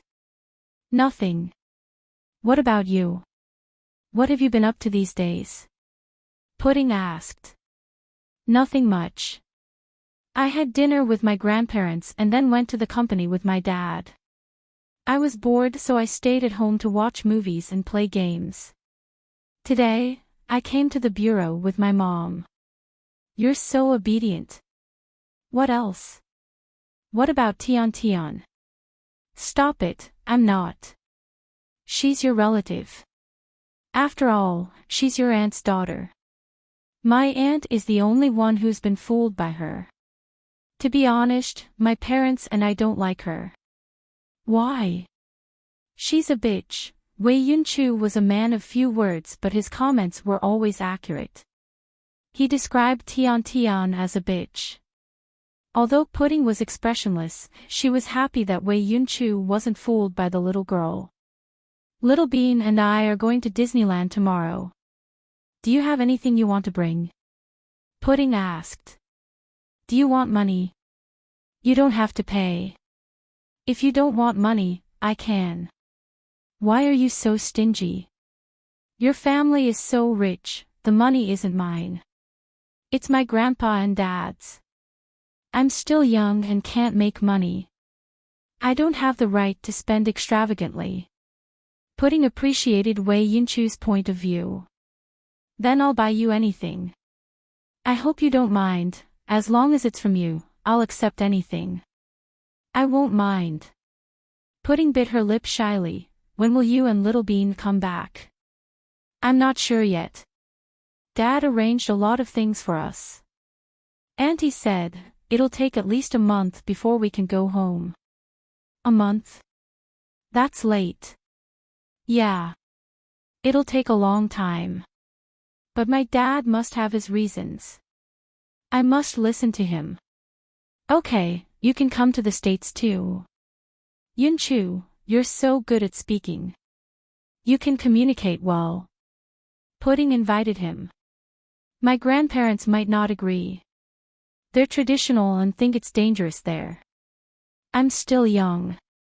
If my parents don't go, they'll be worried if I go with someone else. You're right. I'll see you when we get back. Yes, have fun. Have fun. Okay. Don't catch a cold. The temperature difference there is big, right? Yes, you too. Keep warm. See you later. After hanging up the phone, Wei Yunchu kept his promise and sent Little Bean a red packet of 500 yuan. Little Bean was quite surprised. Brother Yunchu, I was joking. Are you really going to give it to me? I always keep my word, haha, you're so manly. I'm your fan now. Little Bean sent him a voice message. After Jiang Xiaowei finished analyzing the psychology of a suspect, she came out and saw her son having a video call with Pudding. He didn't disturb them and waited for a while. Jiang Xiaowei walked out. Son, not bad. You know how to flirt at such a young age. Don't talk nonsense, Mom. Spreading rumors is illegal. Huh, who's spreading rumors? It's the truth. Tell me, do you miss Pudding? Wei Yunchu blushed at his mother's question. My crown prince is blushing. Ha ha ha. Mom, you're not very busy today, are you? Go back to work, we'll mind our own business. Wei Yunchu pushed his mother into the office. At this moment, Gao Ran walked in. He took off his hat and was wearing a police uniform. Xiaowei. Ha! Chief Gao, why are you here? Jiang Xiaowei was surprised.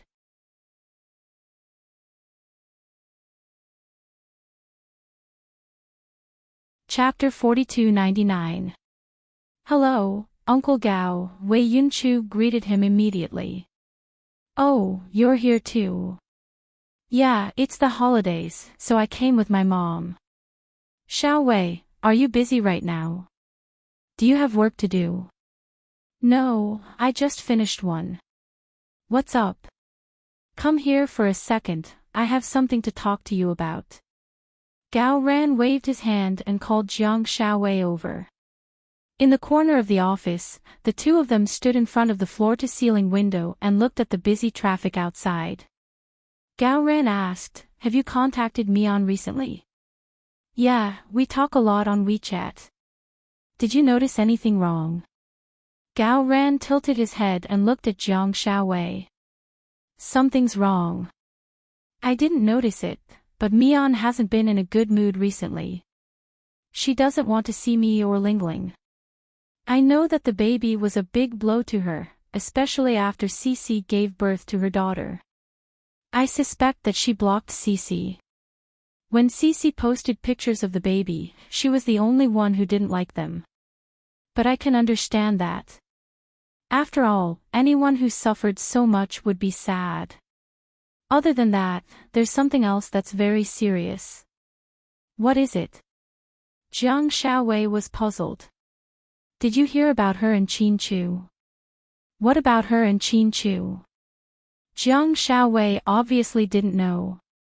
They want a divorce. Jiang Xiaowei's mouth fell open when she heard the words, Gao Ran. Ha! No way. Divorce. Did you hear it wrong? No, I didn't. Who said that? Qin Chu or Mian? Jiang Xiaowei didn't know who it was. Gao Ran sighed slightly. Do you even need to ask? Of course it's Mian. Chu loves his wife so much, why would he want a divorce? But, Why? Even if she had a miscarriage, they wouldn't get a divorce. Are they serious? Jiang Xiaowei had always thought that this might be a joke. I'm not joking. I've seen Chu and Huamian, and they don't seem to be in a good state. I think Chu is still the same Chu, but Huamian has been acting weird lately. I'm worried that she's anxious and depressed after losing her child, and if she keeps it all in, she'll become depressed over time. So, I suggest that you ask Huamian out, not for a private gathering. You should ask her out for a psychological test or something and see what's going on. It's a good idea, but if she's willing to do it. Jiang Xiaowei thought that Huamin might reject it. I have a way. I can lure her here. You just need to check her, that's fine. Then I'll call her now. Gao Ran said as he walked out. Ah. Today. Yeah. There's no time like the present. Let's do it today. Jiang Xiaowei didn't know what method Gao Ran used, but he did lure Huamin here. Huamin drove a red Ferrari here. Her driving style had changed recently. If it were in the past, she would never drive such a high-profile car. After Huamin went upstairs, he saw Gao Ran and Jiang Xiaowei at the door. You're all here. Yeah. Did you get the information I asked for? Gao Ran asked deliberately. Yeah. It's all here. Huamin handed a paper bag to Gao Ran. Hey, Mian, you're here at the right time. I just got a new machine. Can you try it for me? What machine? Obviously, she was very cautious. It's for stubborn insomnia. Gao Ran just tried it for me. You try it too. I need your feedback. Jiang Xiaowei pulled Huamin towards the space capsule. However, Huamin suddenly shook off her hand. Her reaction was very violent and she almost pushed Jiang Xiaowei down.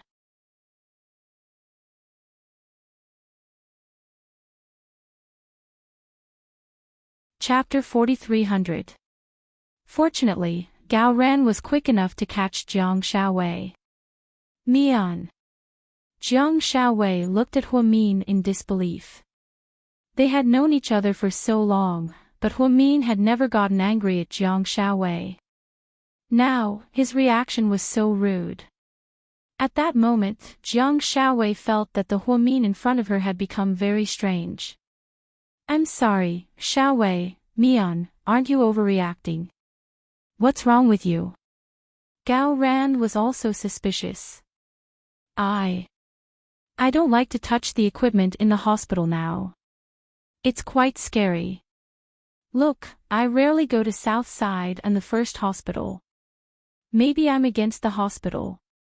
I'm sorry, Xiaowei.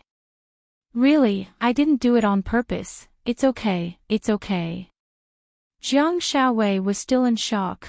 After standing up straight, she looked at Huamin and felt that her explanation wasn't very convincing. Mian, tell Xiaowei about you and Chu. She's a psychologist and can help you with psychological counseling. I think you haven't been in a good mood recently. Forget it. No one can help with this kind of thing. If there's nothing else, I'm leaving. I'm going shopping with my mom. You're leaving already. Jiang Xiaowei saw that she was about to leave.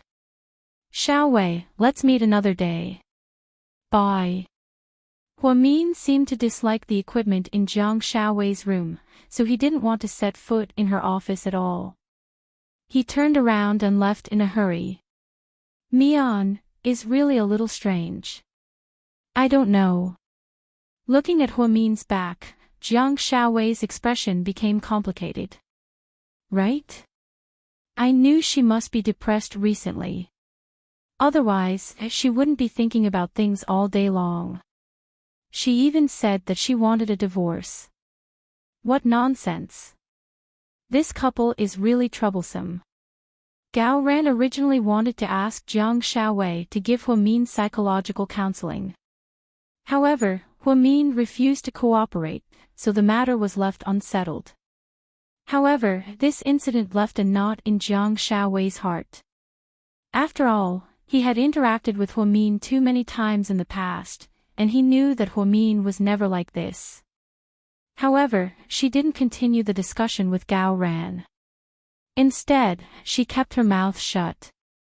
Sky Blessing Court. After Yang Meirong was discharged from the hospital, she was taken care of by 2 bodyguards and a personal nurse every day.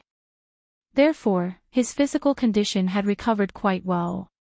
Ji Xin, on the other hand, ran back and forth between home and the hospital to take care of the unconscious Bella. Huamin drove the Ferrari back to Sky Blessing Court. She took the key and opened the door, but as soon as she entered, he was startled by the dog that was pouncing on him. Woof woof woof, the dog pounced ferociously and tore at Huamin's sleeve mercilessly.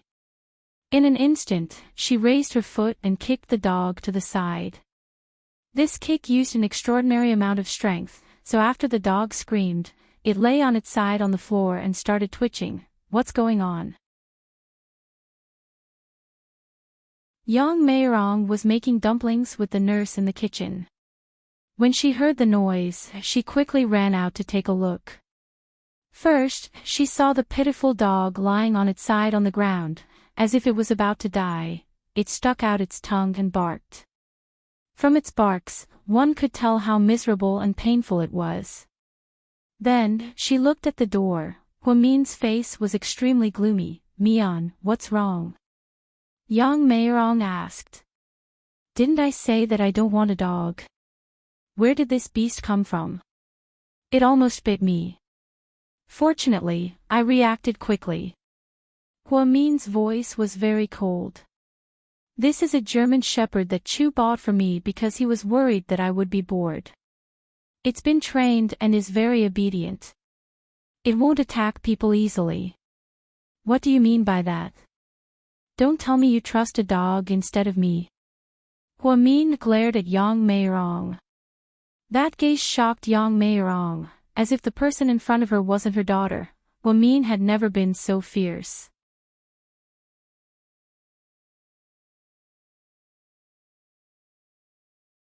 Chapter 4301.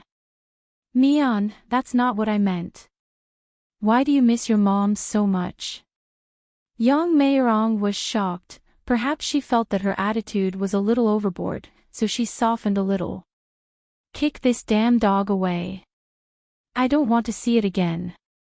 But it's not dead yet. Yang Meirong glanced at the dying dog. But she almost bit me just now. If I didn't react quickly, I would probably be in trouble. Looking at Huamin's cold face, Yang Meirong glanced at the dog again. She said to the 2 bodyguards, take the dog out and find a pet hospital to see if she can be saved. Don't save her. Drag her out and beat her to death, Huamin said. Mian, she's still alive. How much is a dog's life worth? After speaking, Huamin glared at the bodyguards. Why are you 2 still standing here? Hurry up and do it. Didn't you hear me? Yes, Miss Hua. The 2 bodyguards carried the injured dog out. As for whether she would be beaten to death, that was their business. Huamin then placed the Hermes bag in his hand on the coffee table. He sat down on the sofa. No dogs in the future, do you hear me? Mian, when did you hate dogs so much? I remember you used to like them and always wanted to get a golden retriever. Yang Meirong looked at her daughter with a heavy heart. Uncle Jing used to like them, but he didn't like them anymore. People are fickle. At my age, I'm already indifferent to these animals. Yang Meirong lowered her head and didn't say anything. No cats in the future. No living creatures in the house, Huamin ordered. Okay, I'll listen to you. After all, as a mother, she cared about her daughter. Although Huamin's actions were a little inappropriate, Yang Meirong's love for her daughter didn't change. Mian, Auntie, and I are making dumplings. Do you want to eat some? No, I don't have an appetite. I just came to take a look. Did Chu talk to you recently? Is there any news about your Uncle Jing? Ha! Uncle Jing. I'm afraid he won't be coming back. Huamin had long known that Jing De's clone, number 002, had been killed by Qin Chu. But in the current situation, they couldn't directly say that it was Qin Chu who did it. The old lady was still foolishly waiting for her husband, but she didn't know. Mian, what do you mean? Do you know something? Let Uncle Jing do whatever he wants. Don't wait for him. Could it be that something happened to him? A living person left for so many days without coming back. What do you think? Hua Mian smiled viciously. Yang Meirong's heart tightened when she heard her daughter's words. Then, she clutched her chest and fell onto the sofa. Hua Min looked at her coldly. It was the nurse from the kitchen. When she came out and saw this, she hurriedly took out a quick-acting heart reliever pill from the medicine box. Then, he fed it to Yang Meirong. Rest early, I'll go back first. Hua Mian got up and walked out of the office. Feeling bored, she got up and left. She didn't care about her mother's life or death. Of course, this wasn't her mother. The nurse was very angry. After pouring a glass of warm water for Yang Meirong, she complained, "Sister, is this your daughter?" "Yes." Yang Meirong nodded. "Why doesn't she look as good and filial as the rumors say? When you fell ill just now, forget it, I don't blame her. It's not easy for her either. She's so old and lost a child. She must be sad." Yang Meirong had always thought that Huamin had become much colder because of the loss of his child.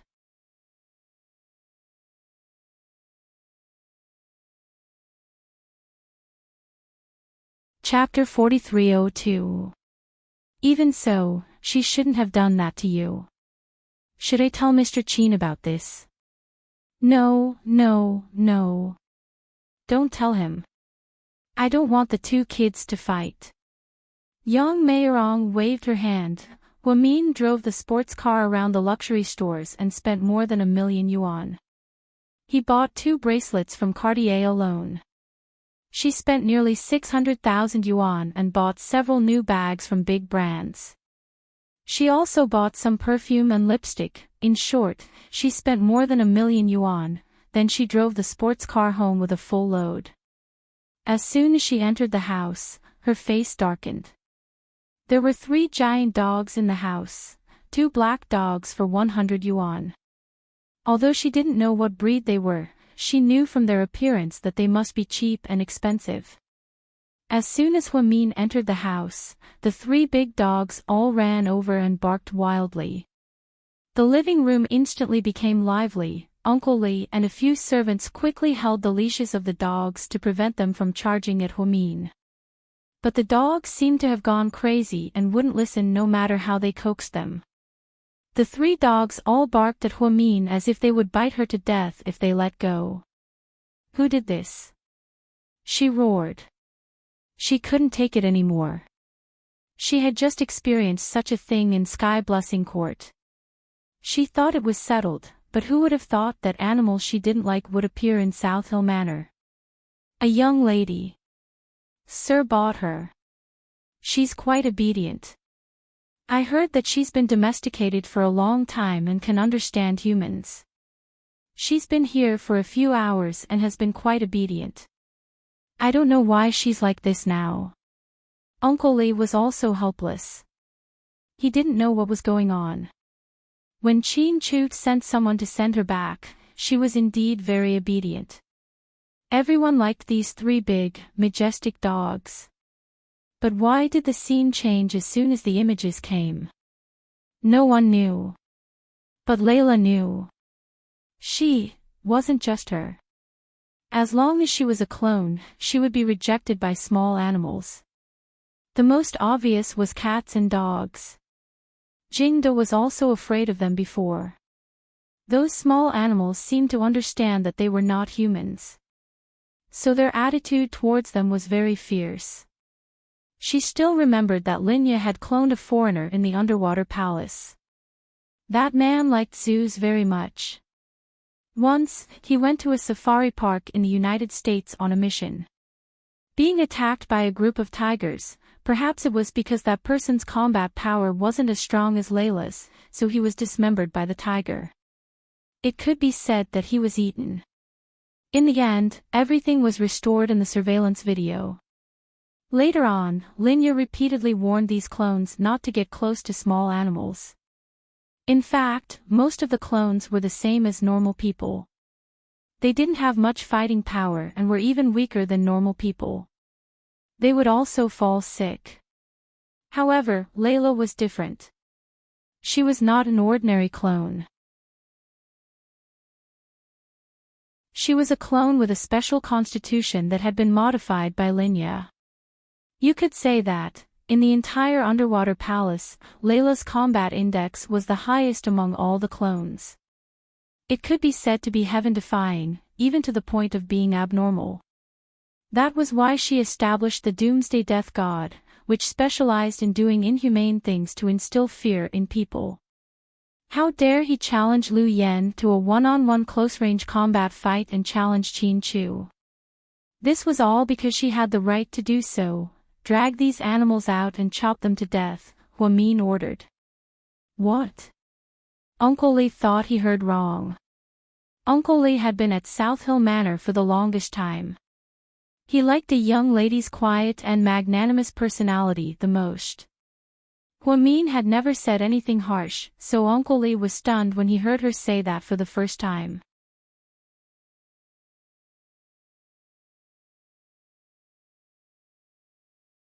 Chapter 4303. Why are you still asking? I said, drag these animals out and chop them to death. Huamian almost went crazy. If it weren't for the fact that there were so many people around her, she wouldn't have been so mad. If there weren't so many people around, he would have stabbed these damn things to death.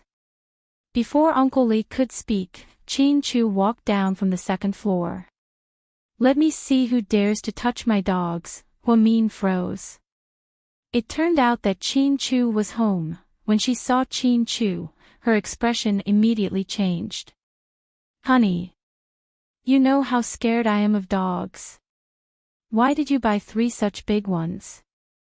I'm so scared, Huamin's tone was coquettish. But Qin Chu wanted to kill her even more. He didn't know where this monster had come from, but now it was causing such a mess in his house. As for his real Huamian, he didn't know where she was. If it weren't for the overall plan, Qin Chu really wanted to shoot this drama queen. I bought the dogs. But I don't like them, you've always liked them. Didn't you say that you wanted to raise a few Alaskan Malamutes and Golden Retrievers? That was before. I don't like them now, really. Why didn't I know that your preferences changed so quickly? Qin Chu didn't give her any face and questioned her directly. Honey, let's get this out of here first. Let's talk, okay? I don't think we have anything to talk about. This is my home. If you don't like it, you can leave. Ha! Are you chasing me out? No, you're being unreasonable, I'm being unreasonable. Layla wanted to curse out loud and say, fuck. Qin Chu was obviously making things difficult for her, isn't that so? Otherwise, why would my dog only bite you and not anyone else? Is there a secret on your body? This was the first time Qin Chu asked Huamin these questions in front of the servants. Her face turned green when she heard that. Qin Chu was openly provoking him. So, he must have known something or discovered something. Or, was he already prepared to tear him apart? What do you mean by that, Mr. Qin? What secrets could I possibly have? I don't know, but it's strange for the dog to see you. Is it my fault that I'm beautiful? Huamin sneered. Qin Chu didn't say anything. He just looked at her coldly. Honey, I won't beat around the bush. Get rid of these dogs, or else, that's impossible. Chin Chu directly refused. So you want to force me to leave this house? I didn't say that. You said it yourself, isn't that all the same? Hee, this is the first time in all these years that I've realized that you're such a hypocrite. She was infuriated as well. Hence, she started retorting back at Chin Chu. Hypocritical. Who do you think you are to say that? Chin Chu snorted coldly and turned to go upstairs. I don't think I can stay in this house any longer, haha. Then, Min turned to leave. Uncle Lee was an elder. Seeing the young couple like this, he was worried. So, he blocked Min's way. A young lady, please calm down, get out of my way, you old bastard, she was furious. No matter what Min did before, she had to live her life according to her personality. Uncle Lee was taken aback by this old fart's scolding. Then, Min drove away in his Ferrari. He didn't enter the house. Or rather, he was stopped by the dogs.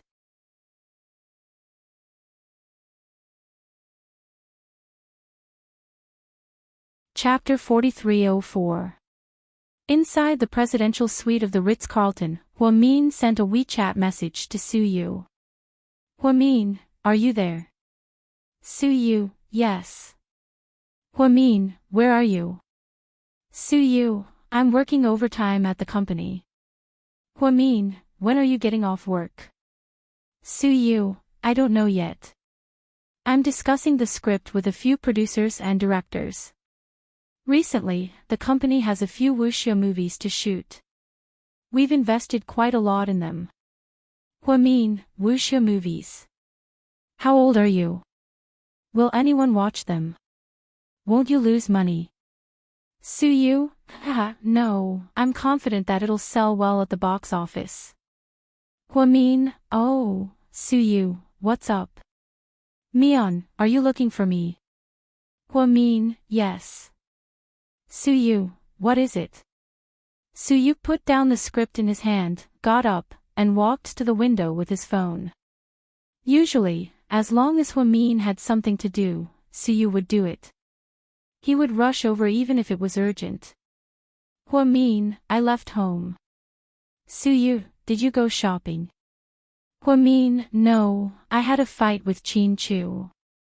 I was kicked out. Suyu, that's impossible. Chin Chu kicked you out. Min, I guess so. Anyway, I don't have a home now. Suyu, really? Min, I'm not lying.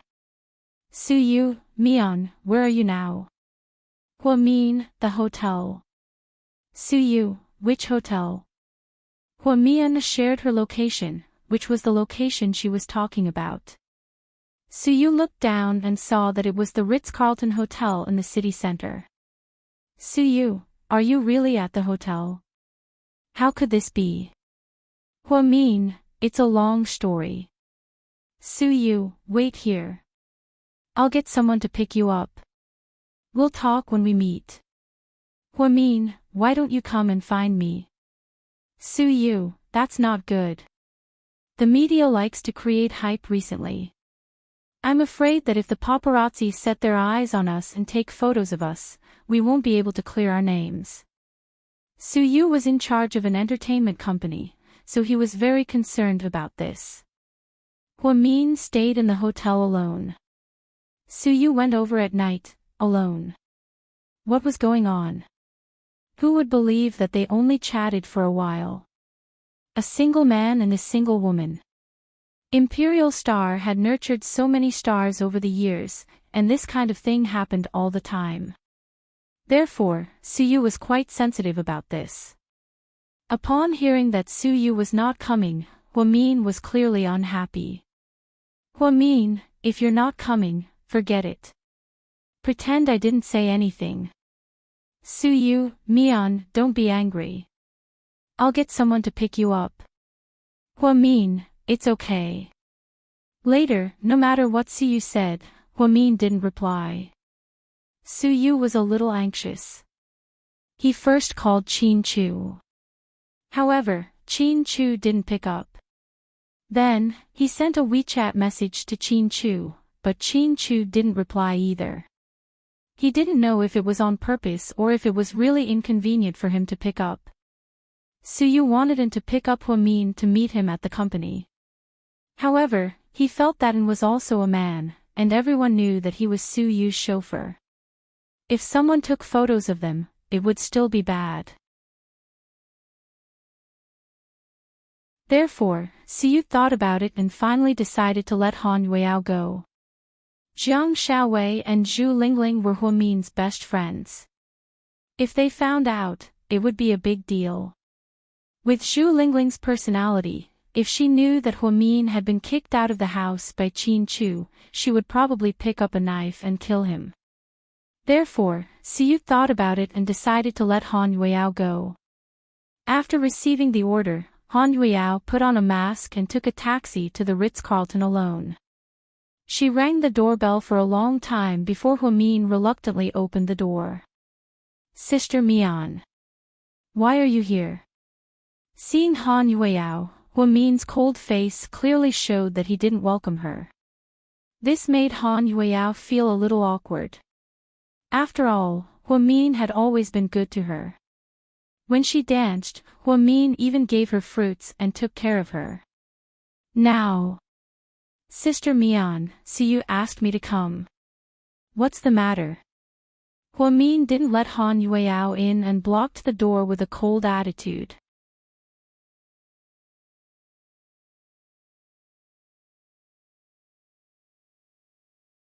Chapter 4305. Suyu asked me to take you to the company. Han Yueyao didn't even dare to breathe loudly. She had a feeling that Sister Mian didn't like her. Then why didn't he come himself? He's afraid that the paparazzi will take pictures of him. Even I'm not afraid of him. Suyu is a man.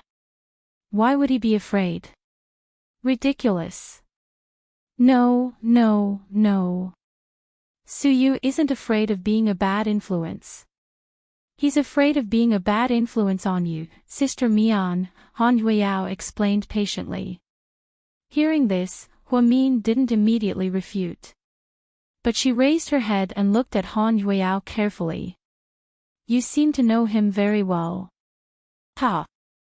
After all, he's the big boss of the company and I have to flatter him from time to time. It's not surprising that I know Suyu well. Han Yueyao smiled awkwardly. I'm not going. You can leave. Sister Mian, tell Suyu that if he wants to see me, he should come himself. Don't let anyone else come. With that, Hwamin closed the door and mercilessly shut Han Yueyao out.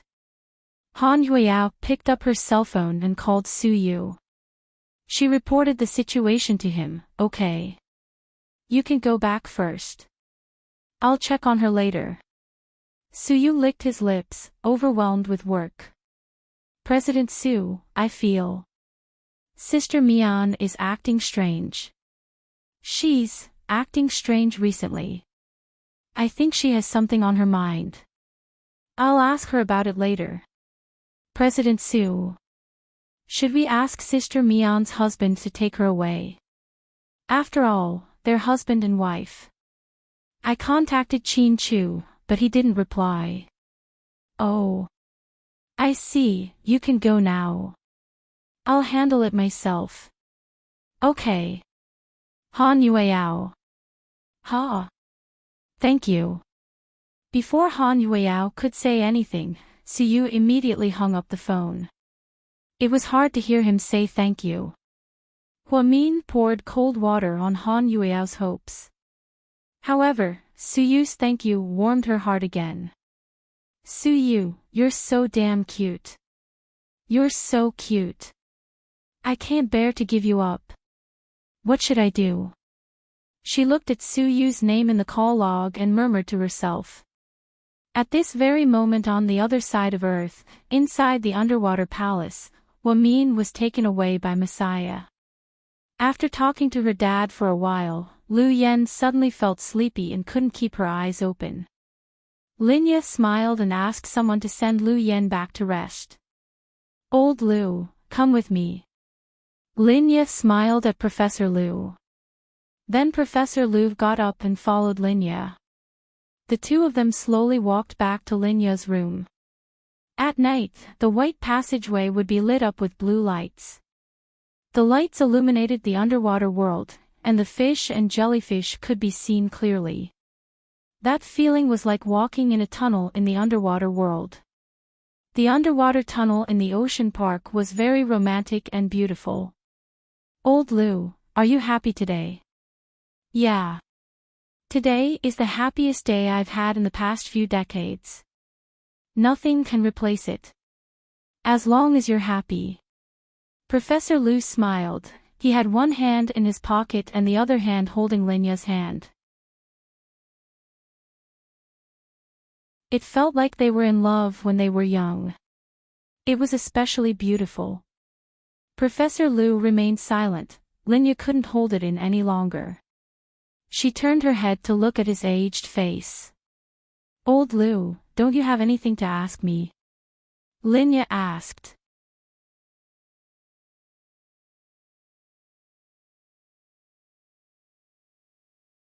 Chapter 4306. If you want to tell me, you'll tell me everything.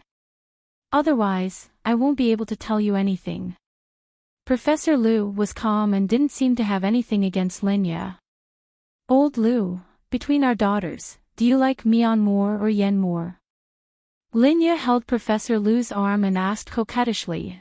Professor Lu patted Linya's head lovingly. It was the kind of doting that a man would do to his beloved. Mian and Yen are both my daughters. Of course, I like them as much. But... Yaya, which Mian are you talking about? Is it the Mian you arranged in China or the Mian we're talking about? Linya's expression changed slightly when she heard his words. She slowly let go of Professor Lu's arm. She looked at him coldly. When did you find out? Professor Lu was silent. It seems you came prepared. So, you went to Bali to see me? Yes. How did you know it was me? Linya couldn't figure it out. Shouldn't Professor Lu be thinking that she was in the cave in Iceland? How did he know she was awake? In this world, the only person who can clone a human, other than me, is you. Professor Lu looked at Linya with a complicated expression. You've seen a clone. You've seen Layla. That's impossible. She's never met you, and you've never entered China. How did you know? Professor Lu seemed to know more about the truth than Linya thought. It would be a huge mistake to think that the professor was an idiot who didn't know anything. No, I've never seen Layla or your clone, but I know your cloning technology. Yaya, Jingda died many years ago. I verified it myself. But you resurrected a dead man and went to Mian's adoptive mother's house to do evil. What are you up to? Isn't this a common saying in Chinese? Biting the hand that feeds you. Oh. It seems you've broken through from number 002. Old Lu, you're still as smart as ever. You haven't become dull with age. Yaya, you've changed a lot. I want to know what happened during the years we were apart. Professor Lu and Linya walked down the long underwater tunnel. He couldn't sense time here, nor could he sense anything in the world. It was as if everything was isolated from the rest of the world. When the professor guessed that it was Linya behind the scenes, he had already prepared everything. At this moment, he actually felt that the woman in front of him, whom he had loved deeply for so many years, was a stranger. Old Lu, I haven't changed. I've never changed. The me you saw in the past, or rather, the me you know, was just a disguise. The Linya now is my true self. You might be sad to say this, but this is the truth. I'm sorry, but I really love you. Otherwise, I wouldn't have married you and given birth to your children. Linya knew that since Professor Lu already knew everything, there was no point in hiding it. Instead of trying to deal with him with loopholes, it was better for him to speak frankly. With the professor's brain circuit, it was very easy for him to accept these ridiculous things. "Yeah, so what is your motive?" the professor asked gently, without a trace of reproach in his tone. It gave people the feeling that no matter what Linya became, he would still love her deeply.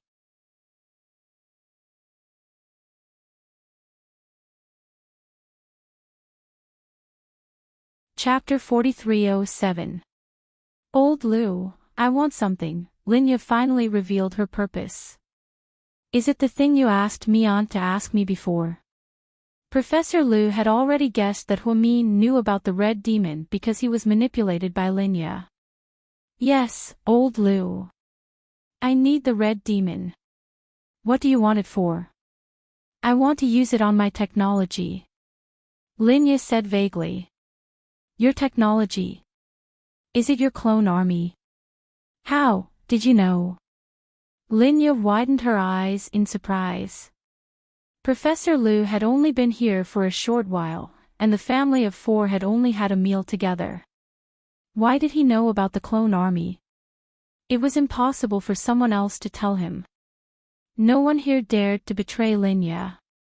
Looking at Linya's surprised face, Professor Lu smiled. He raised his head and looked around. He even reached out to touch the white crystal-like structure of the long corridor. How much did you spend to make this material? It's indeed very effective in keeping clones fresh. Old Lu. Linya's mouth was wide open. She didn't expect Professor Lu to see through such advanced technology at a glance. Yeah, we developed the cloning technology together back then. We also saw the drawbacks, dangers, and destruction, so we decided to destroy this technology together. That's why the red demon has been sealed indefinitely, but you didn't keep your word and faked your death to hide from me. You continued to secretly develop clones behind my back. What are your intentions? After the clone army is born, are you going to destroy the world? Or do you want to be the overlord of Earth? Yeah. What are you trying to do by doing this? Old Lu. You're very smart. You guessed everything right, but you got one thing wrong. I didn't fake my death to hide from you, because, all these years, I've never died. I've always been living well. After hearing Linya's words, Professor Lu was slightly stunned. How is that possible? Could it be that, the one in the cave in Iceland, is also your clone? At this moment, Professor Lu was forced to think about Linya's strange behavior. Congratulations, you guessed right. Then Yen is not my child. She's a clone of you and me. Professor Lu felt like his brain was about to explode. For so many years, he had thought that his beloved wife was brain dead and lying in Iceland.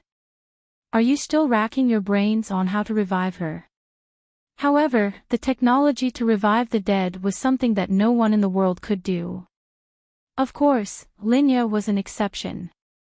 As for Lu Yen, the daughter he had loved for years, she was actually his daughter with a clone. The truth of this matter was truly hard to believe and hard to accept. Old Lu, don't be surprised. We loved each other. That's why you love my clone, right? I loved you too, but I won't give birth to Mian for you. But as Mian's biological mother, you imprisoned her here. She's pregnant and about to give birth. Linya, how can you be so heartless? Professor Lu felt a faint pain in his heart. He knew that everything that had happened just now was fake. What family of 4? What family photo? Linya was just putting on an act to confuse them. She was a woman who could scheme against the people around her. How terrifying was she? Old Lu, I didn't mean to imprison Mian. I just want our daughter to succeed with us. Did you know that she inherited our excellent genes? She's a rare medical genius. With both of you helping me, I'm sure I'll succeed. So, Yaya, what do you want? Professor Lu looked at Linya with indescribable heartache.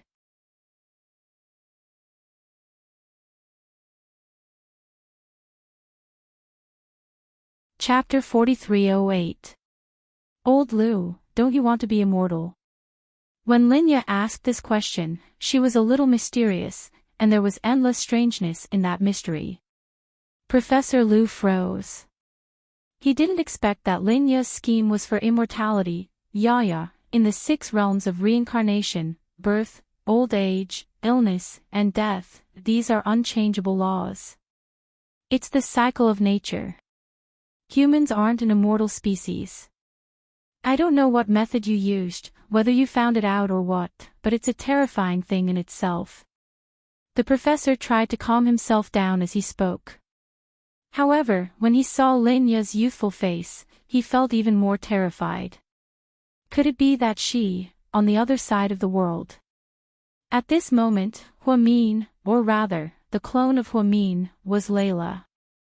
She used Huamin's body to seduce Qin Chu but failed, so she ran amok. Ever since she and Jingde 002 appeared in this city, there had been one murder case after another. They were all horrifying big cases.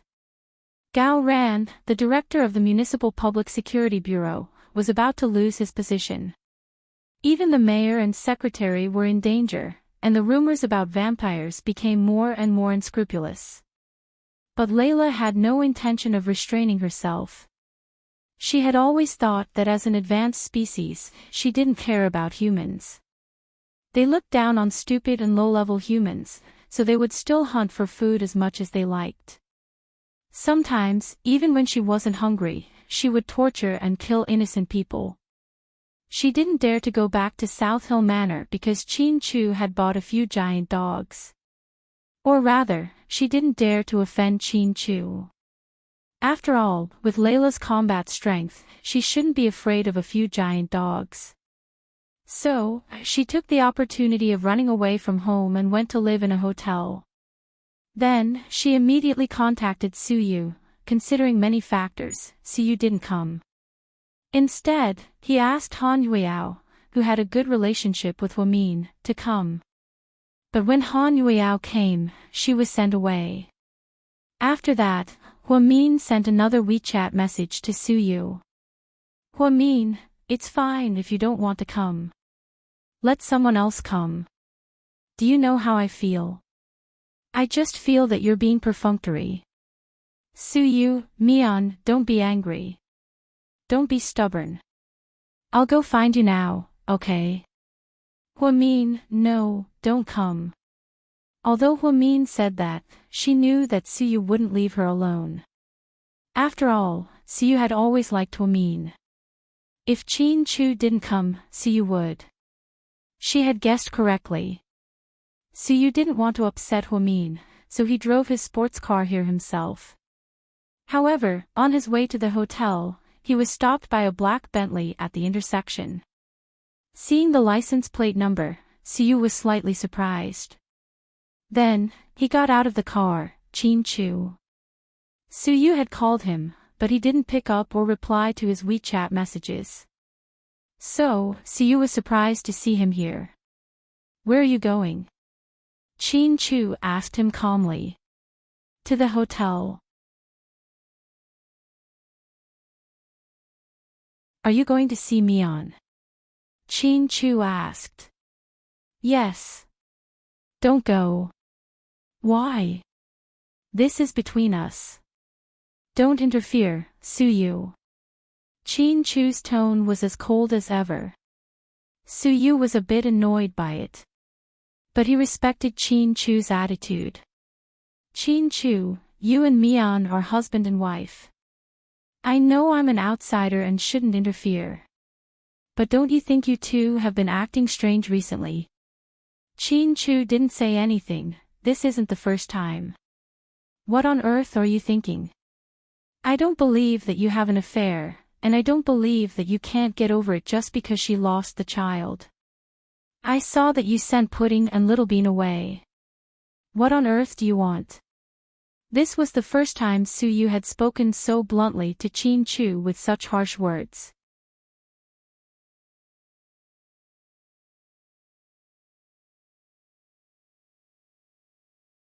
Chapter 4309. Between me and Mian, it's not something that can be explained in a few words. Not even me.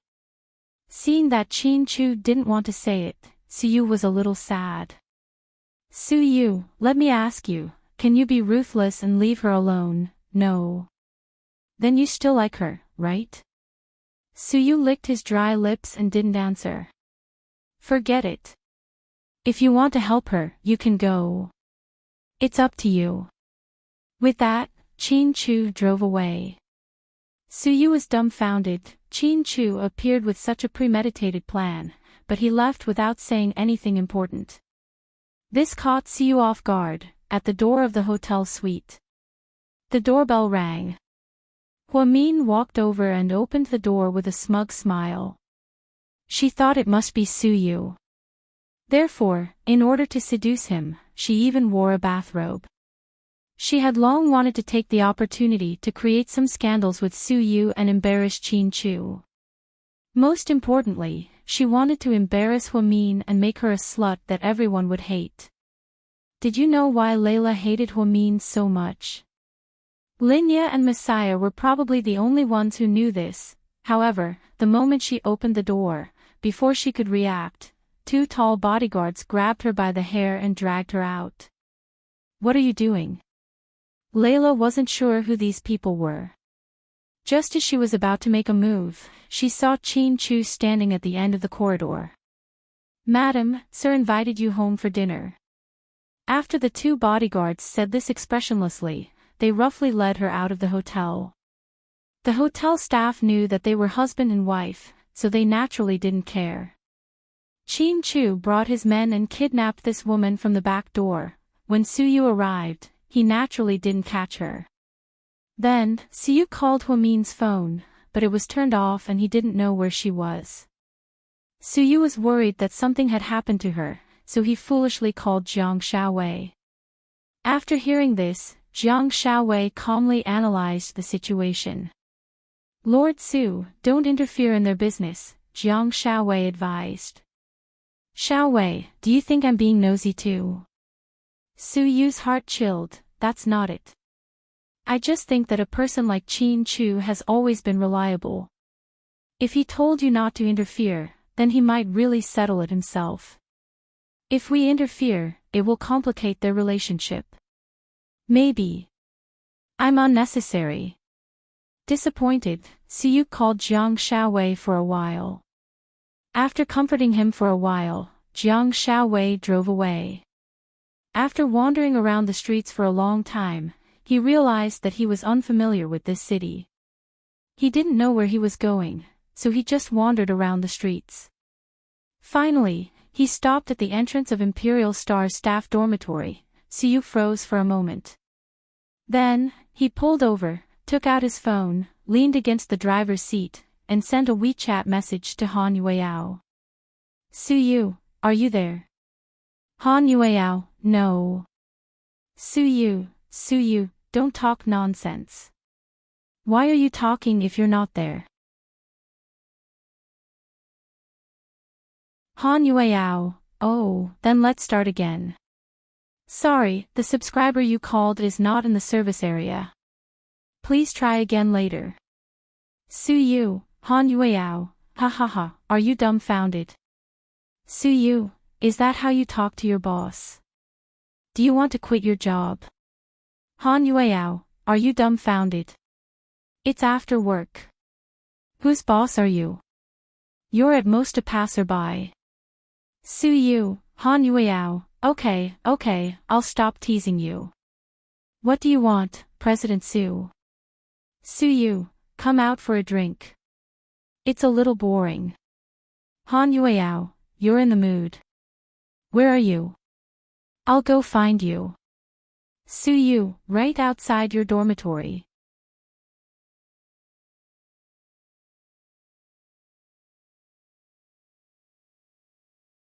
Chapter 43:10. Han Yueao, at the door. Don't play with me. Su Yu, you'll know when you come out. Hearing this message, Han Yueao put on her coat and opened the door. Sure enough, she saw Su Yu's car parked by the side of the road. Damn. It's true. Then why are you sitting in the car? It's so cold. Han Yueao immediately invited Su Yu to drink with you. I have wine in my dorm. Why don't you come to my dorm to drink? Han Yueao had already changed into her home clothes, so she didn't bother to brush her hair and wash her face. So she didn't think much of it and invited Su Yu in. But to her surprise, she was accused of seducing him with ulterior motives. Su Yu thought this method was feasible, so he parked the car in the parking lot and went straight to Han Yueao's dorm. They went directly to Han Yueao's dorm room. To avoid the awkwardness, Han Yueao changed into thick home clothes. It was a yellow suit with a duck pattern, and she wore a bunny ear headband to wash her face. She was super cute. Super home, then her face was clean and there was nothing on it.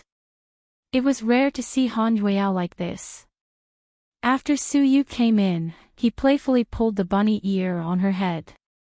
Not to be outdone, Han Yueao punched Su Yu. Look at you. You're a girl, but you're always so rough. Which man will like you? Humph. Many people like me. I have millions of fans on Weibo. I don't believe that there's no man. Han Yueao tilted her head. You're always bickering with me, so you didn't know whether to laugh or cry. After entering the dorm, he found it pitifully small. There wasn't even a sofa. This dorm room was the same as when Han Yueao first moved in. The room she shared with Su Xiaoxiao was the accommodation arranged by Imperial Star for female newcomers. In order to be closer to Lin Heng's car repair shop, Su Xiaoxiao refused the mansion Su Yu arranged for her. She lived in this 40-square-meter place. Later, Han Yueao moved in.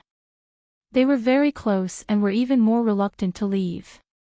Now, Su Xiaoxiao had gone to the northwest to serve as a soldier. Han Yueao was used to living here and didn't move out.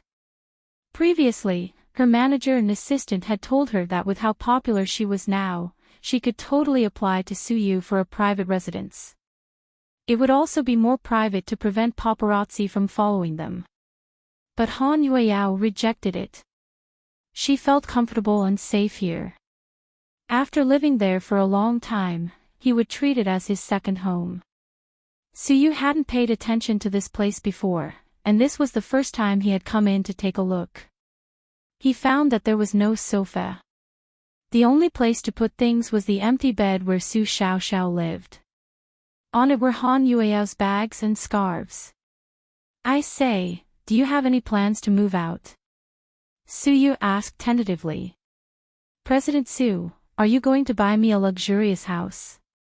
She smiled as she poured water for Su Yu. I don't have a mansion, but the company has a lot of luxury apartments in the city center. They are more than 100 square meters. I can give you one. Are you lending it to me or giving it to me? You're smart. I'll give it to you. Su Yu chuckled. This little girl was too smart. Ha! I don't want it. I haven't made much money for the company yet. I don't dare to take credit. To be honest, I'm not being pretentious. It's quite comfortable here. You said this rat's nest is comfortable? Su Yu looked around the dorm room with disdain.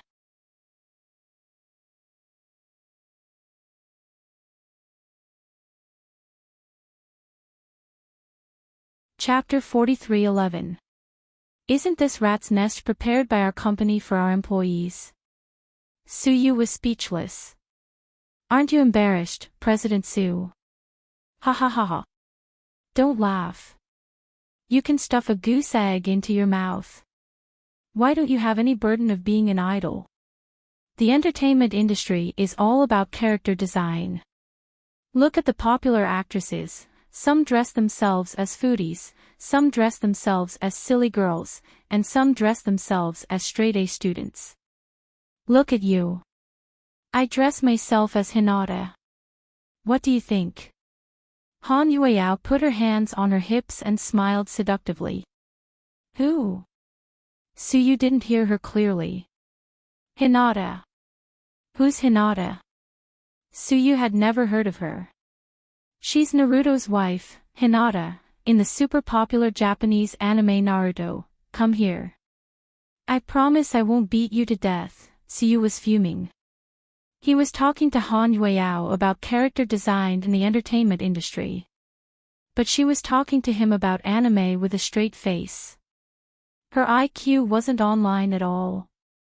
Come on, President Su. Drink some water to calm your anger. Han Yueyao held a glass of water and began to flatter him. Didn't you say you have beer at home? Suyu looked around with the glass in his hand and saw a small fridge in the corner. He was fascinated. It didn't look like it could store much beer. Yeah. There's beer. I can drink at least 7 beers. How many can you store in your crappy fridge? Suyu was doubtful. Who said I wanted beer? Han Yueyao rolled her eyes. What else? Suyu looked at her in confusion. Han Yueyao squatted down and pulled something out from under her bed. Then, a cardboard box was pulled out without any warning. Suyu was speechless. Han Yueyao opened the box slowly and took out a small bottle. Jingdu erguotu. Ha ha ha. It can hold 12 bottles in a box. Is it enough for you? Han Yueyao shook the bottle. Where did you get this? Suyu was shocked. It was the first time he saw a box of liquor in a girl's house. What kind of combat power was this? My dad sent it to me. It's not the kind sold outside. It's brewed with our own food and packaged it himself. Every year when it's the spring festival, he'll make some for his relatives and friends. It's very popular. The liquor is very fragrant and can't be bought outside. Your dad is really amazing, Suyu exclaimed. Then you see, experts are among the people. How about it, President Su? Do you want a drink? Sure. Suyu was in a bad mood, so he wanted to drink some wine to ease the depression in his heart. All right, let's drink this then. I'll go prepare some dishes to go with the wine. Then, she ran into the kitchen, then, with lightning speed, he made 4 dishes to go with the wine. Of course, they were all very simple, just a portion of drunkard's peanuts. And. It took her less than 5 minutes to cook a plate of fried eggs. And a plate of cucumber salad with garlic. It was also very simple. This was probably the crudest thing Suyu had ever eaten in his life. No, the most simple and crude one should be the time when he was escaping from Yunnan, when he ate corn paste. This was probably the poorest thing Suyu had ever eaten when he was drinking in the city. But he thought it was quite interesting. The two of them sat around a small table. They sat on a shabby stool, they drank cheap erguotu. I know why you're depressed. It's because of Sister Mian, right? Han Yueyao looked at Suyu and asked him.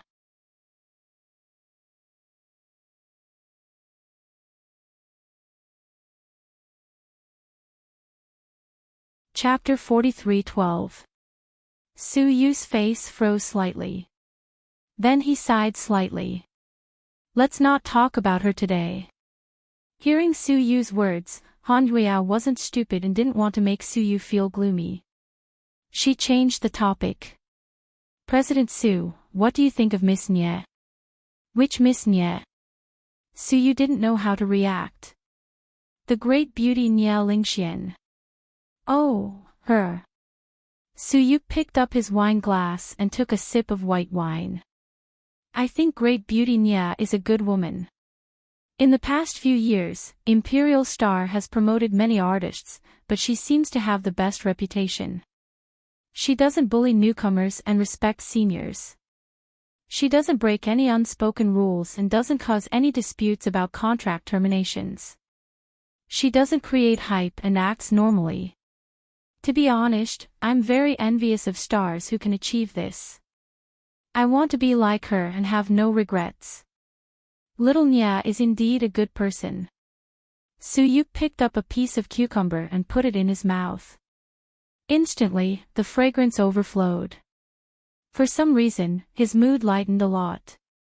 Suyuk praised Nya Lingxian highly. Of course, Nya Lingxian wasn't comparable to the green tea bitches like Jian Tong and Zhao Qingya. Many people are talking about you too. Did you two really have a relationship? Han Yueyao began to gossip. Are you an artist or a paparazzi? Why are you so curious? Suyu was amused. I'm just curious. Tell me. I bet 500 yuan that you two had a romantic history. Then your 500 yuan is probably more worthless than Do Yi. There's nothing between me and little Nya. Really? Han Yueyao obviously didn't believe him. It's no good lying to you. Why not? Great beauty Nya is beautiful and low-key. She's really good. President Su, you have no reason not to like her. Suyu chuckled and said, it's fine. If Mion hadn't appeared, I might have fallen in love with little Nya. After all, she's really outstanding and suitable to be my wife. It's just that, fate is playing with me. At the mention of Huamian, Han Yueyao had mixed feelings. It turned out that it wasn't that Siyu didn't like Nya Lingxian. It was because after he got together with Huamin, all the concubines in his harem paled in comparison. Then, she felt that her friendship with Suyu seemed to be far away in the future. After all, Suyu's feelings for Huamin would only deepen with each passing day, and would not gradually fade away, so that's how it is. Ha! Come, let's drink. Han Yueyao smiled awkwardly and raised her glass. Just like that, the two of them ate a few simple dishes and chatted while drinking. Meanwhile, after Huamin was taken away, Qin Chu did not go to South Hill Manor. Instead, he went to a strange mansion. Huamin, or rather, Layla, tried hard to search her memory but found that Huamin had never been to this place before. Let go of me, she struggled to break free and fell onto the sofa. Qin Chu walked in. Sir. The two bodyguards greeted him respectfully. You can leave now. I have something to say to her. Yes, sir. After the bodyguards left, Qin Chu glanced at Huamin but didn't speak. You sent people to take me back. Is this how you coax your wife? Hee hee. Qin Chu, are you crazy? Huamin questioned angrily. It was said that Qin Chu spoiled Huamin to the extreme. In the past, Layla had envied him to death. Now that she saw it with her own eyes, she couldn't bear to look at it.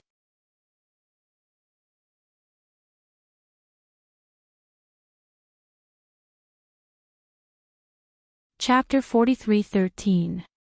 What do you think? Do you like it here? Qin Chu raised his head and looked around. He seemed to be asking her about the house. Here. Where is this place? I've never been here before. Huamin said. Emichim, this is my new mansion. It's a gift to you, for me. Huamin was a little confused. Yes, a gift to you. I believe you'll like it here. Huamin looked around and found that the decorations were very dark. The style was a mix of black and brown, giving off a very depressing feeling. The mansion was very big, but the overall feeling wasn't good. It felt like a haunted house or a haunted house. Honey, why did you give me a mansion all of a sudden? Are you feeling guilty because you haven't treated me well recently? Huamin's expression suddenly changed. He smiled and then stood up, because I don't want you to get angry and run around. You haven't been feeling very well recently. I think you shouldn't go anywhere. Stay here and rest. What do you mean by that? Hearing Qin Chu's words, Huamin's expression immediately changed. It's for your own good. I hope you can stay here and rest. Then, Qin Chu casually picked up her bag. He opened it and took out her ID, passport, and cell phone.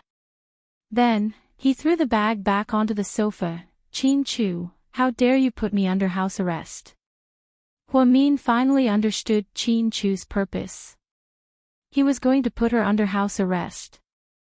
If you understand it that way, there's nothing wrong with it. Qin Chu's lips curled up into a faint smile. Then, he turned around to leave. Huamin clenched her fists tightly. Then, she rushed up. She reached out to grab Qin Chu's collar, but a bodyguard appeared out of nowhere and stopped her. Madam, you should stay here and rest. Don't disobey Mr. Qin's orders.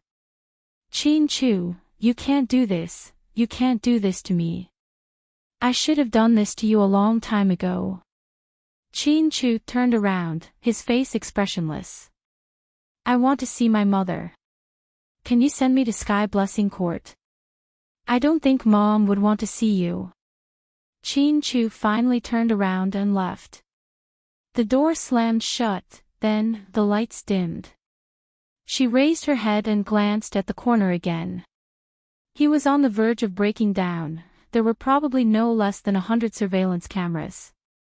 Qin Chu not only put her under house arrest, but also closely monitored her. Could it be that this man had discovered something? That shouldn't be the case. He never had any evidence against me. A villa was guarded by 4 foreign bodyguards. Qin Chu put Huamin, or Layla, under house arrest.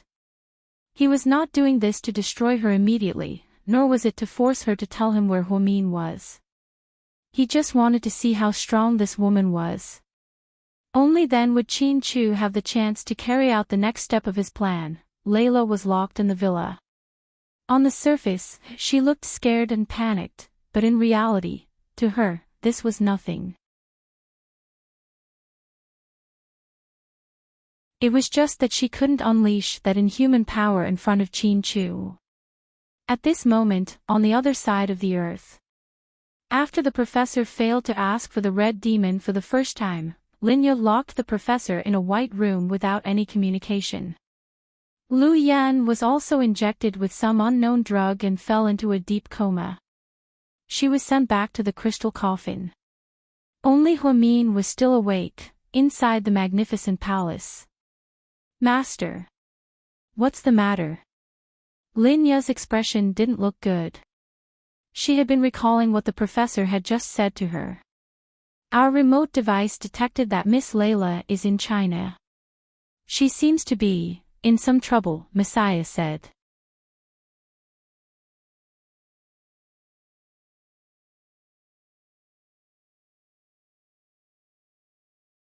Chapter 43:14. What trouble? Linya turned her head expressionlessly and glanced at Messiah. Miss Layla seems to have been put under house arrest by Qin Chu. Then she's really useless. Linya laughed mockingly. Miss Layla might also be afraid of what Master told her before. She doesn't dare to release non-human powers in public, especially in the country. It won't be good if the local government is alerted. She might be captured and used as a test subject when she goes back. That's why she's useless. I gave her so many special attributes, but in the end, she only knows how to eat children, useless things, Linya scolded. Should we help her? Messiah asked softly. What help? If she can't even solve this small matter, let her fend for herself. Linya's attitude towards Layla was extremely cold. Huamin always said that Linya didn't deserve to be a mother and was especially heartless to her. That was because she had never seen Linya's attitude towards Layla. If she saw it, she might know what true heartless meant. Yes, master. Seeing that Linya didn't want to care about Layla's life at all, Messiah knew what was going on. In the past, when Linya missed her daughter, she would occasionally be a little nicer to Layla because she treated her as Huamin. She treated her as Huamin's replacement. But now, Huamin was right in front of her. She was no longer in the mood to care about Layla. After all, she was one of her test subjects. In her words, she was a flawed test subject. Although Layla was physically stronger and faster, exactly like Huamin, she didn't have a human brain. However, she didn't have a human brain, nor did she inherit the excellent genes of the professor and Linya like Huamian. Layla didn't know much about medicine, but Huamin was a true genius. Therefore, even though Linya was selfish, she still had some affection for Huamin. After all, he was her biological son. Actually, Linya's love was somewhat similar to Huasiqian's. Both of them thought that he loved Huamin very much and wanted to give her the best, but he never cared about her feelings. Where's Mian? When Linya mentioned Huamin, her eyes unconsciously became gentler. Miss Mian, she's having breakfast. How's your appetite? Not bad. You ate quite a lot. You seem to be in a good mood. Yes, I'll go and see her. With that, Linya walked down the temple and headed towards Huamin. Messiah didn't dare to say anything and just followed behind Linya silently. Linya's face was probably the most beautiful oriental face. Therefore, no matter what she wore, she was devastatingly beautiful. Huamin felt that when she was wearing the queen's outfit, she gave people a very distant feeling. However, when she wore casual clothes, she still felt very distant. Perhaps it was because she was too beautiful. Inside Huamin's room, she sat in front of a table with dozens of breakfast plates from all over the world on it. They all tasted pretty good. She had been here for a while. Huamin realized that the people here seemed to be otherworldly. At least, he had never seen Messiah eat anything. It was as if everyone only prepared breakfast, lunch, and dinner for her. At first, Huamin was conflicted and wanted to leave this place. He hated Linya, so his appetite was very bad. However, recently, the baby had not been moving and the delivery was delayed. Huamin began to worry about the child, so he began to replenish his and the child's energy. Therefore, when Linya came in, Huamin was eating wonton noodles with relish. Mian, you have a good appetite today. Are the wonton noodles delicious? Linya smiled.